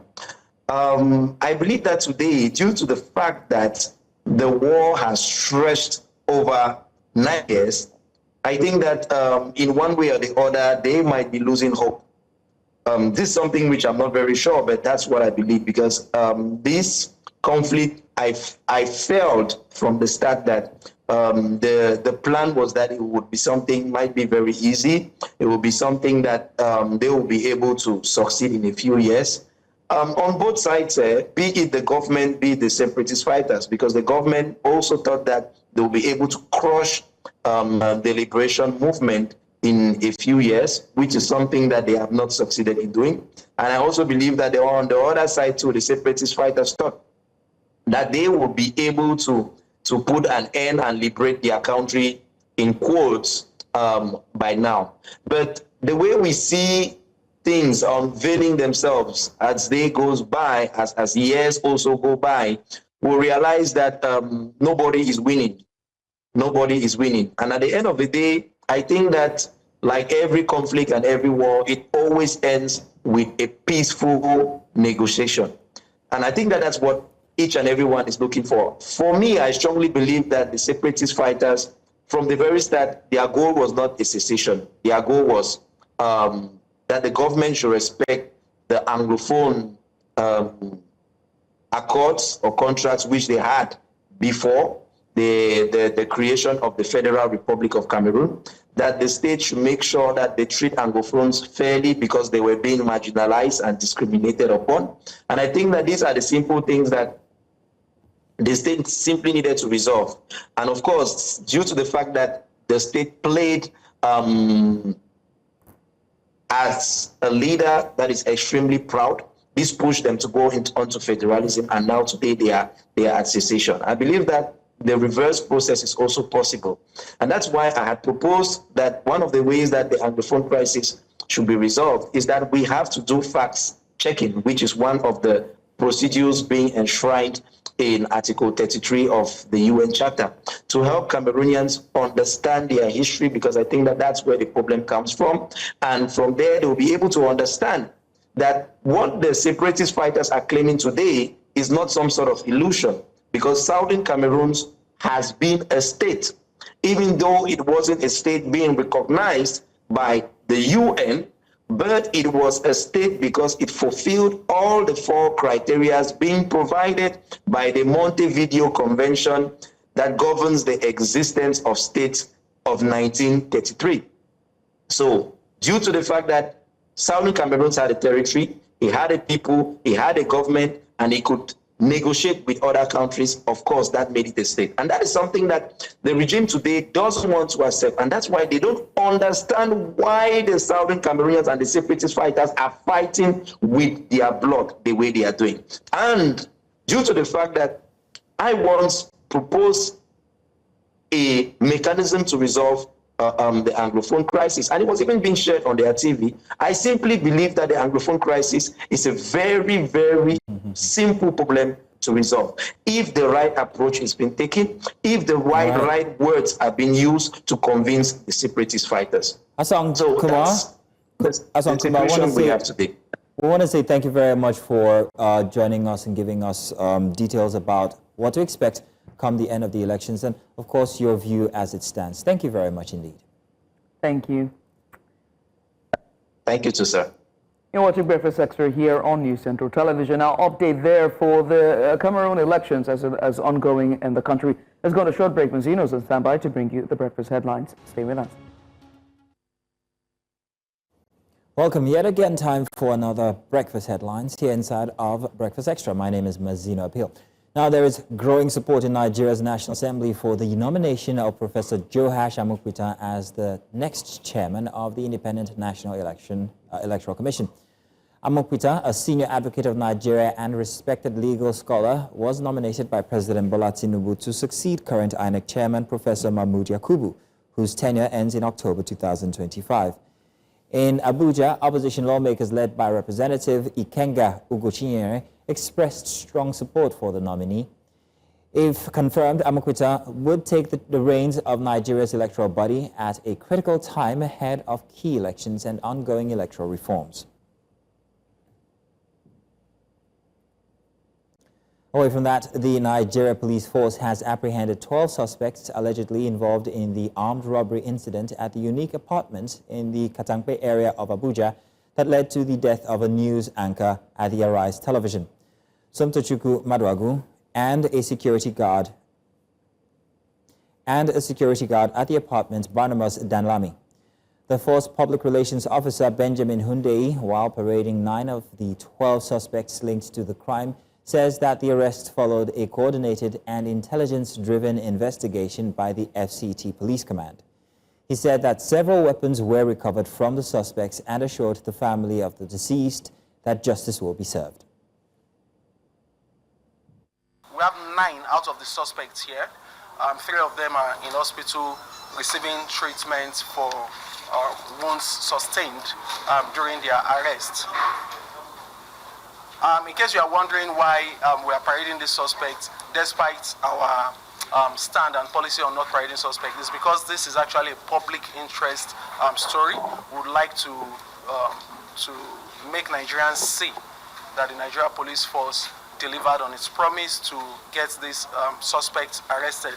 Also recovered from the suspect one locally fabricated AK-47 rifle, one locally made pistol, one pump action rifle, 36 live rounds of 9mm ammunition, 2 live cartridges, 4 mobile phones, 2 knives, 1 cutlass, and 2 flashlights.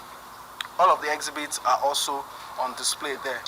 And our investigation also revealed that Shamsuddin Hassan was the particular suspect that fired the shots that killed Mr. Barnabas Danlami. University lecturers across Nigeria are set to begin a 2-week warning strike from Monday, reigniting tensions in the nation's higher education sector. The Academic Staff Union of Universities, ASU, says the decision followed the expiration of its 2-week ultimatum to the federal government.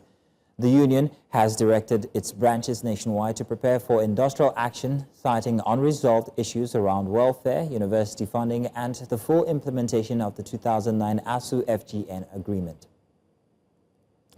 And tensions are mounting in Ivory Coast as President Alassane Ouattara officially kicks off his campaign for a controversial 4th term in office. Ouattara launched his re-election bid on Saturday with a major rally in the city of Dalao. The Ivorian leader is widely expected to win the October 25 vote, especially after 2 of his main rivals were disqualified. Former President Laurent Gbagbo and opposition leader Théjane Thiam have both been barred from running, a decision that's drawn criticism at home and abroad. You're welcome back for our final hour here. This time we bring you our extra special. And we turn our lenses to a man whose insights often stir the conscience of policy makers. The Emir of Kano and the former central bank governor, His Royal Highness Muhammadu Sanusi II. Now, in an exclusive interview with News Central earlier this week, the Emir made bold remarks about Nigeria's economic direction, from monetary policy to agriculture and fiscal discipline. He commended parts of President Tinubu's reform agenda, saying he supports, quote, 80%, end quote, of what has been done, yet raised alarm over policy inconsistencies, weak coordination between fiscal and monetary policy, and the neglect of agriculture as a driver of inclusive growth. To explore the issues raised by the Emir, we're joined by 2 brilliant minds, Professor Ife, development economist and public policy analyst, and also Dr. Nnaemeka Obiaraeri, investment banking executive and development economist. Gentlemen, welcome to Breakfast Extra. Welcome, gentlemen. Thank you for having me. Right. Thank you, guys.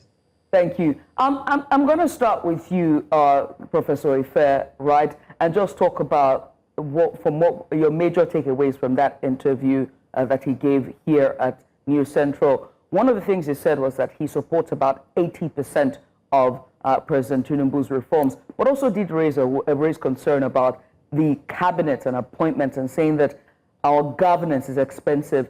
But that's always been the worry from one administration to the other. But this administration's cabinet seems to be ballooned. Let's talk about that, starting with and some of the fiscal disciplines that he mentioned. I think I would give the government 85%, if not more. I do accept and I respect Sanusi a lot because he's scholarly in his approach, he's very intelligent, he has a lot of experience, and he's bold. He speaks truth to power, so I do really respect. So what he said is correct. We've all agreed that cost of governance is a major consideration, but it is not, is by far small, it's very small compared to fiscal indiscipline. Because fiscal indifference is all that it takes to actually lift this country out of poverty. If we can show more transparency, accountability, and prudence in public finance management. But anyway, there are many other things that he pointed at, and I think at the appropriate time we will unlock those and shed more light on those. Right, and Doctor, your take on that on the interview. Dr. Obiaraeri? Seem to have lost him there. Frozen there, yeah. Now, sir, as we're talking, let's also talk about agriculture. He says that agriculture seems to be left out of the table, and there's a lot of low-hanging fruits as it comes to the agriculture sector. But we know that it's also been bedeviled by insecurity and food insecurity as well. Do you think that the government isn't doing enough regarding that aspect? Can do more. I've always said that the bold step taken by the president in abolishing subsidy, he only got 50% of the subsidy money. If he had more, he would have done more for agriculture. And if you look at that 50%, he gave a lot of it to governors, plus, of course, the devaluation.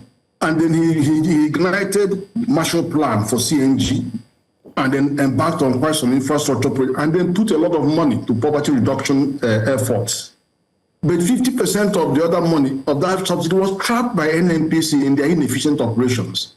So I believe that if he has more resources, he declared a state of emergency on agriculture, but there wasn't much funding to pursue the agenda. And I have to tell you this, I spoke at NESG, I have given several interviews, and I made it very clear that there are two directions Nigeria should consider when you are looking at the wider Africa continental trade. The service sector, trading services, they're okay because they're doing all that they can without support from government. The banking sector is all over Africa.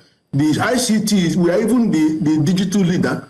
There were so many things going for us on the services, and that's what is driving our growth.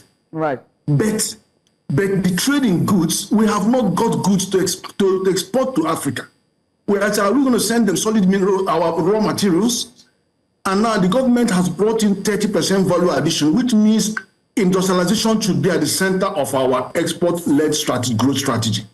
And stop all this hemorrhage coming from import dependence. It is import dependency that is making us export raw material and export jobs and import poverty. That is where we have to focus, critical focus, and make sure that fiscal policy addresses industrialization, because it's not. It works against it. And make sure that monetary policy, fiscal policy, all this industrial policy, and investment policy, and trade policy, all of them will converge an employment policy on industrialization so that we can make a serious move to lead this country out of poverty.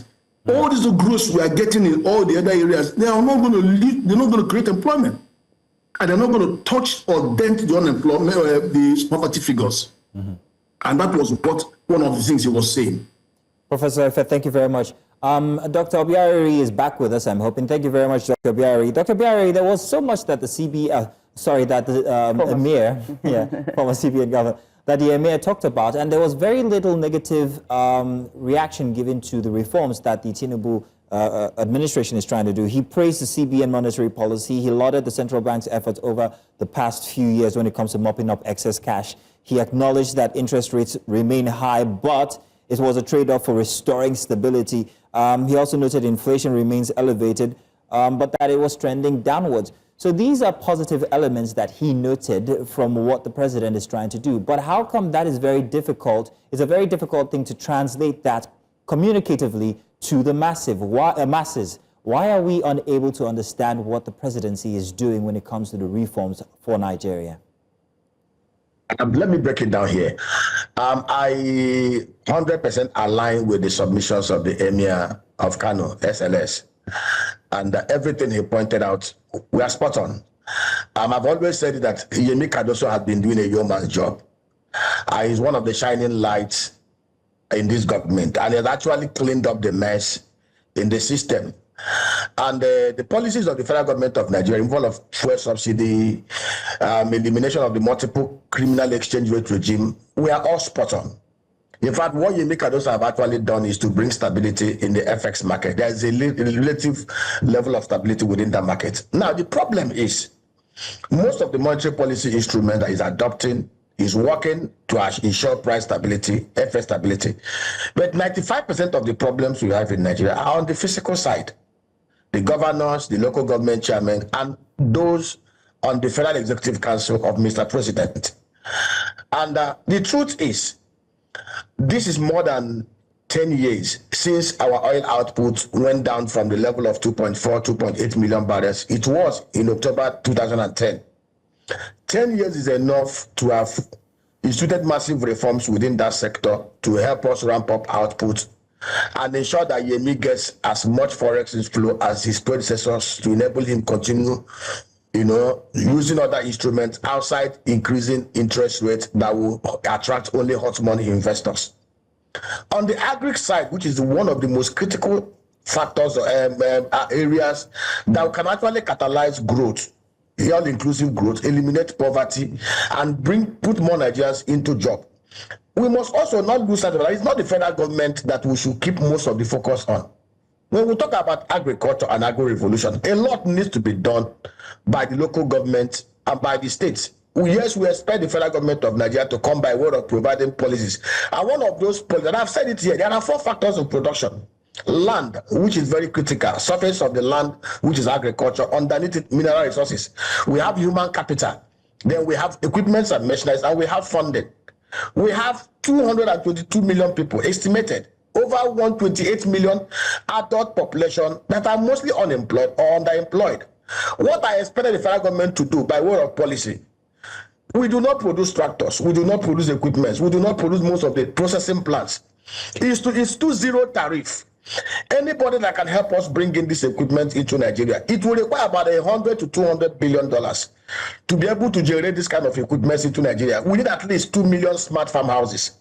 We need at least 2 to 3 million tractors and other personal equipment. And this thing can only come by way of private investors. And private investors can only come in if there are policies at the federal government level. Then on the state and local government level, by reason of the Land Use Act, governors control the land. We've advocated in many fora the adoption of the nation's community diaspora private-public partnership arrangement in driving agripreneurship. We are not reinventing the wheel. In Italy, you have the Copado model. In East Asia, you see what they are doing. What we expect that the governors working with the private and local government chairmen to create agro clusters, industrial clusters, just like what Michael Akpara did in the old Eastern Nigeria between 1959 to 1966, when he created over 214-kilometer agro-industrial belt. We expected these guys to do the same thing. If we have 2,500 agro clusters across most of the 8,809 electoral wards, each of them occupied by 200 agro rangers, fully trained and equipped. If we invest $6 million in each of these centers, within a space of 1 year, we will generate nothing less than $109 billion in this economy. We will create 20 million jobs, and we will process most of the things we will export out of Nigeria into other African countries. It will shock you. Africa controls 60% of the land mass, but currently we import $50 billion worth of food, and it's projected by 2030 it will be $130 billion. Nigeria actually sits in the right position to cover the supply deficit in Africa, but most of the focus is on the federal government. We're not looking at the governors. We're not looking at if those on the physical side we do what they're supposed to do, put cost of governance, fix insecurity, stop the oil inefficiencies, reform the oil and gas sector in a way that the NNPC will become as efficient as Petrobras. I tell you of a truth, in the next 2 years, the reform programs of this government, you will see the full manifestation of the advantages.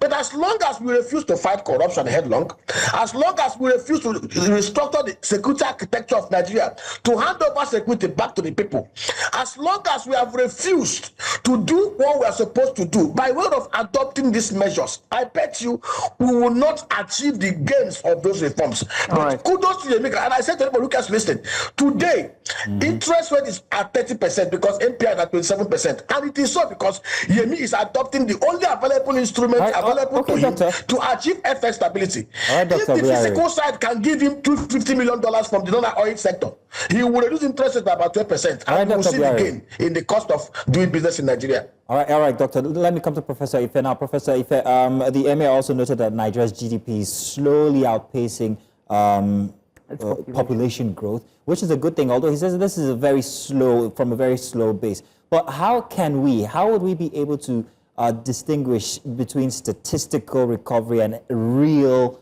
felt recovery when it comes to people's pockets? We've done well on the GDP front by having 4.23% growth rate. But it is not the GDP growth rate compared to the population that matters. Population growth, it is the agricultural output, the growth rate in agriculture. If you remember, the first quarter, it was 0.07. Now, in this quarter, it moved to 2.82 because of harvest activities going on. But that is still less than the population growth rate, which is 3%. And the urbanization rate is 4.6%. So we're still not out of the woods at all. It's a seasonal variation. The alarm was in the first quarter. And next quarter now, you are going to see that it's going to go down because you are going to be moving to a season where we are now going to be consuming and then also holding materials out for planting. So it is not uhuru yet. On agriculture is still a big disappointment because of food insecurity.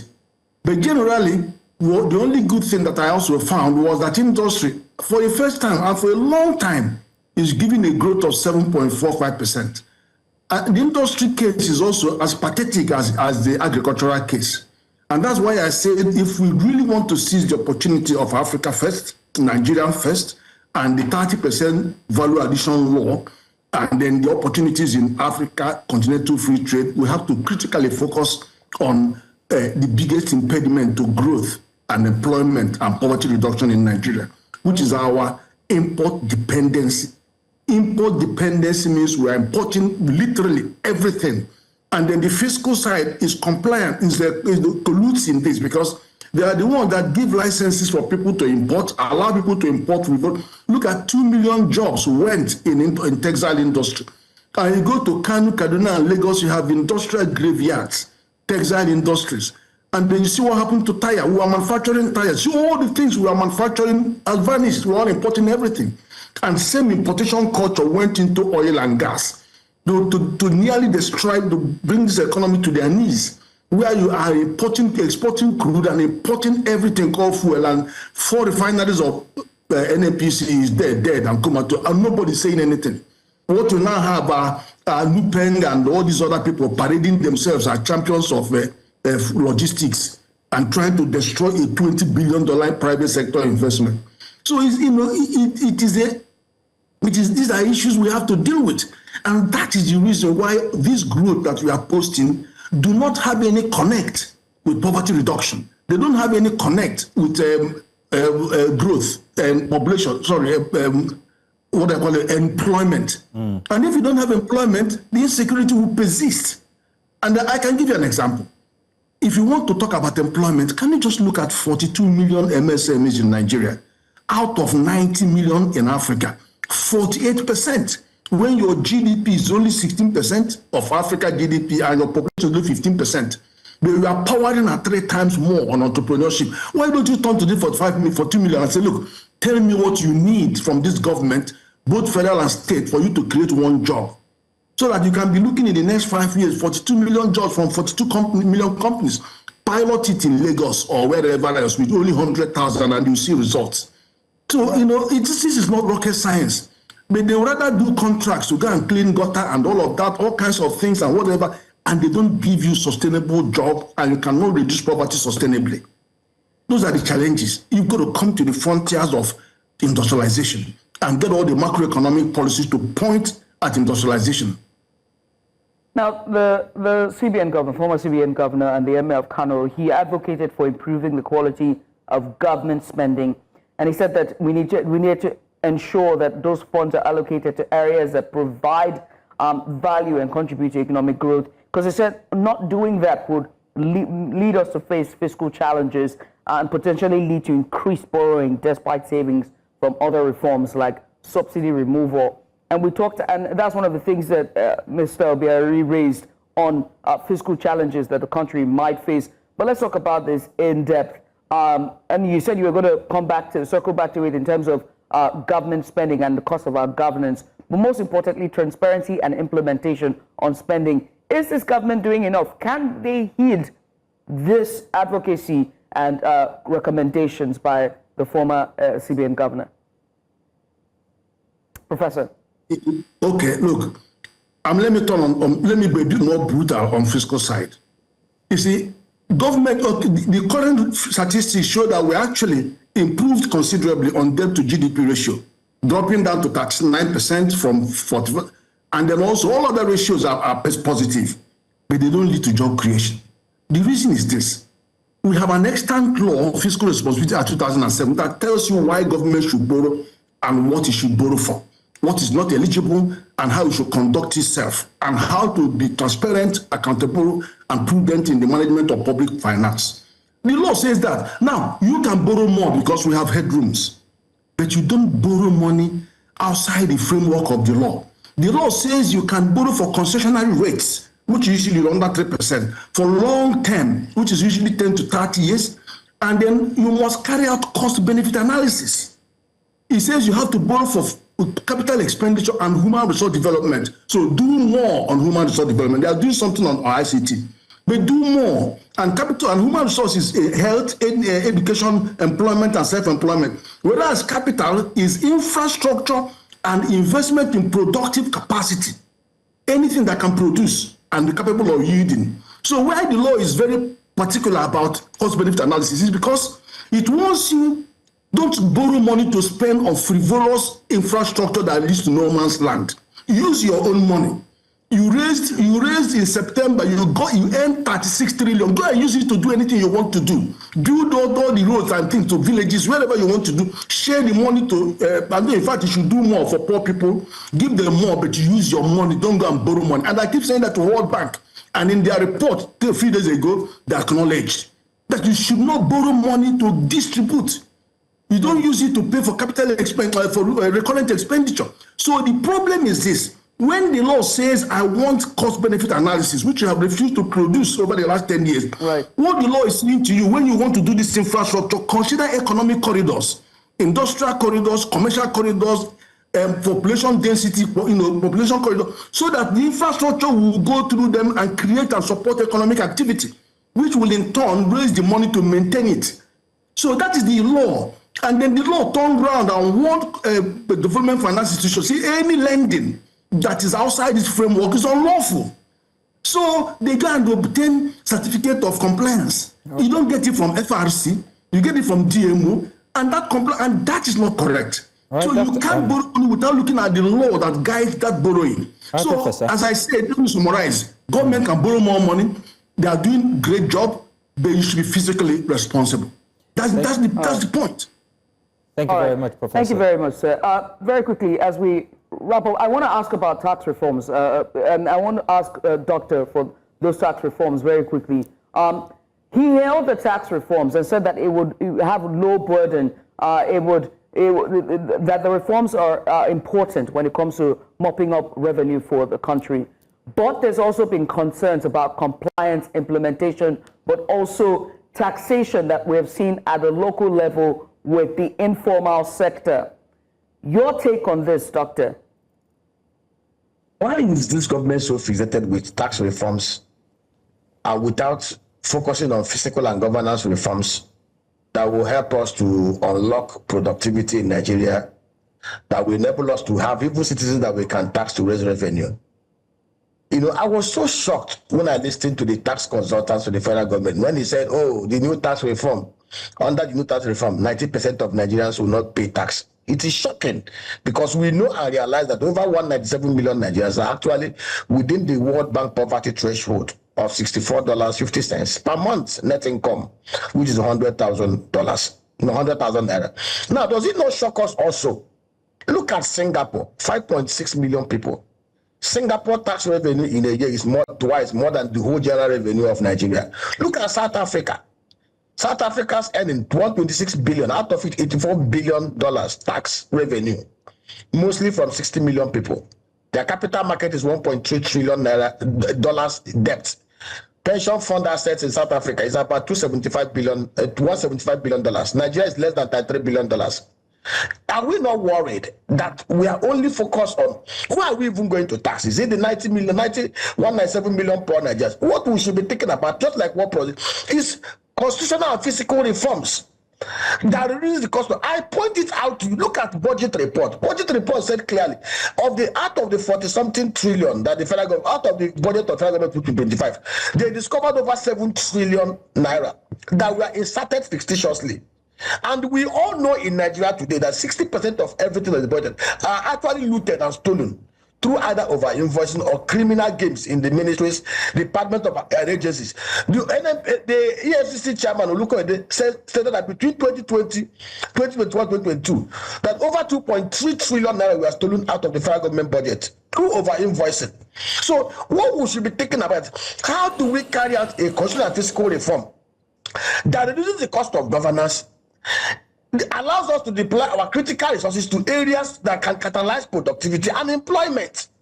Look at National Assembly. They allocated 343 billion naira to themselves, 1.26% of our budget. Look at the US, where we've claimed we have borrowed our democracy, the business stem from.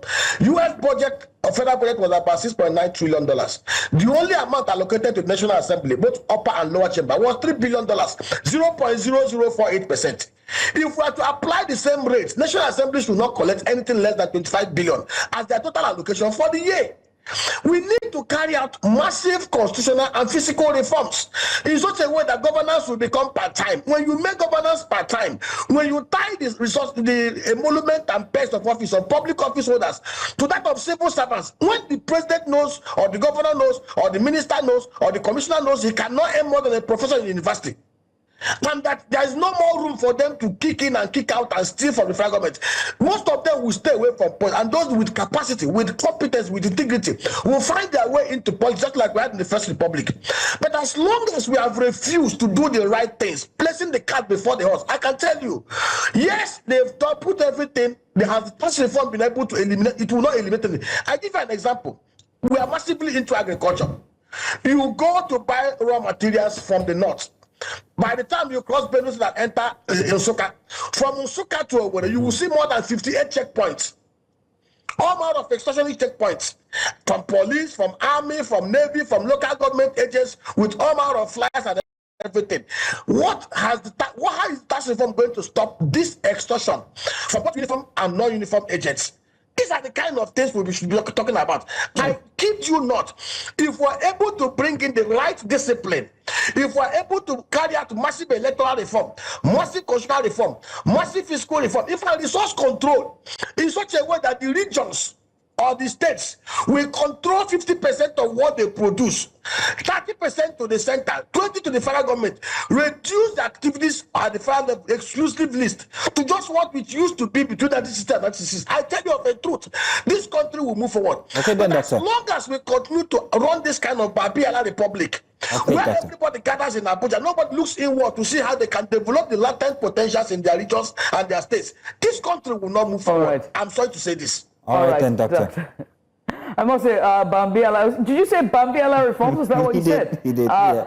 Gentlemen, thank you so much for coming out. Dr. Nnaemeka Obiaraeri, who is an investment banking executive, and also not to forget our very own Professor Ken Ife, who is an economist, help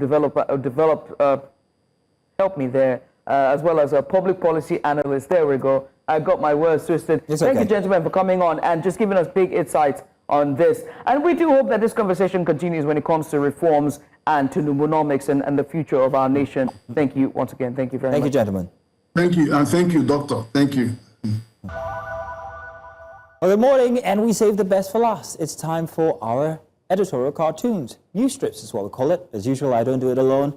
Judith will be joining me. Judith, we have quite a lot, well, a few. Very little time, but we'll try and see how much we can take, okay? So if you're with me, Judith, let's start with our very first news strip for this morning. Let's get it up on the screens now.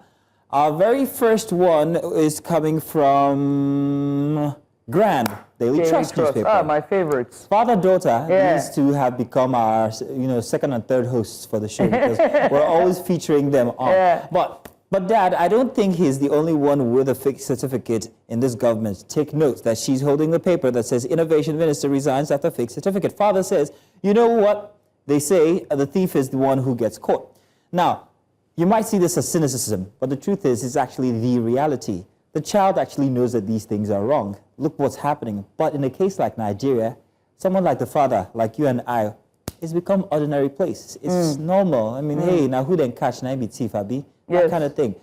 But from what we've just discussed today, and we had a conversation about this, didn't we, Judith? We also had a guest on to have these kinds of instances actually happen in a country that is trying to let the rest of the world know or think that it is credible when it comes to the reforms it's trying to make when it comes to governance. I don't know. Very, very poor outing for Nigeria when it comes to this. All right. Very bad perception. What's your take? Oh, honestly, you said it all, really. It's very upsetting, it's very sad, but also, it also does go show about the structure of our education as well. If anyone can climb to one of the most important office, which also deals with not just innovation, but also at its very core is academia and education. And he's been able to do this entire time. Since 1986. All this while, he's been able to do this and get away with it, and finally gets to a very important role, and only to be found out. And he would not have been found out if he did not have that thing been submitted, and people are like, yeah, exactly. This doesn't make, the numbers don't tally. He would have still sat down there, maybe been there for 8 years, and gone on to be going for tours with other...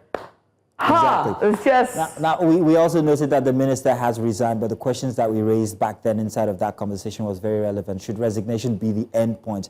Do the establishments or the government actually need to take this on further? Let's find out exactly how many of these certificate holders who are in very important offices actually are of the same, stance or have the same issues going on.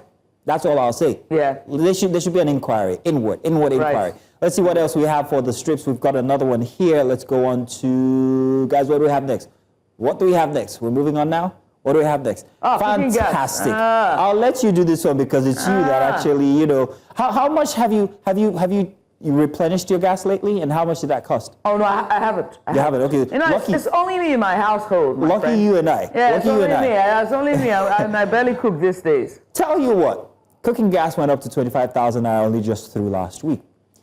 Families rely on this, whether you're middle class or lower class. Cooking gas is very, very essential. Businesses as well, food prices are going to go up if it continues to remain so. But what's the root cause here? By the way, it's frying Nigeria. It's the other way around. This is how much Nigerians are suffering when it comes to eating daily meals now. But Pengerson has been fingered as one of the root causes for the price of gas going up in the past 1 week. If not the... Say again? I said, if not the root cause. The root cause itself. Because of the logistical nightmare that they put us through because of the strike that they suggested. In fact, I think that held for a couple of days. Yeah. There are other things to consider as well when it comes to prices, FX prices and all of that, but that seems to be the one thing that Nigerians are holding on to say, okay, fine. It seems a bit too much like sabotage now when it comes to the antiques of these unions. Can we breathe is the question that we're asking. Do you have anything to add? No, I was going to say that, the picture looks very much like all the roadsides caterers or food vendors. Yeah. And that really is, I think that besides families, the food catering services, the vendors and the catering industry, food industry, they're the ones who were hit the most by that price hike because they're constantly and consistently buying gas.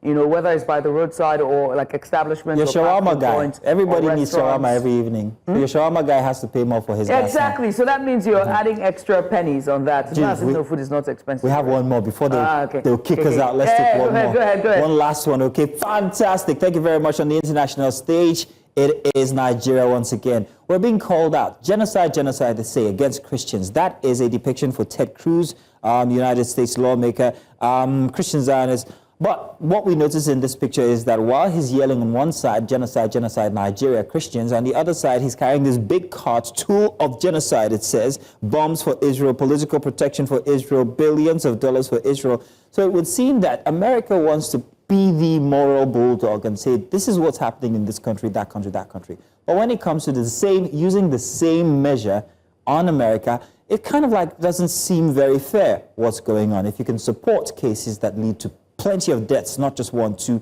and very obviously documented in the media, what gives you the moral high grounds to cry wolf when it comes to the Nigerian instance?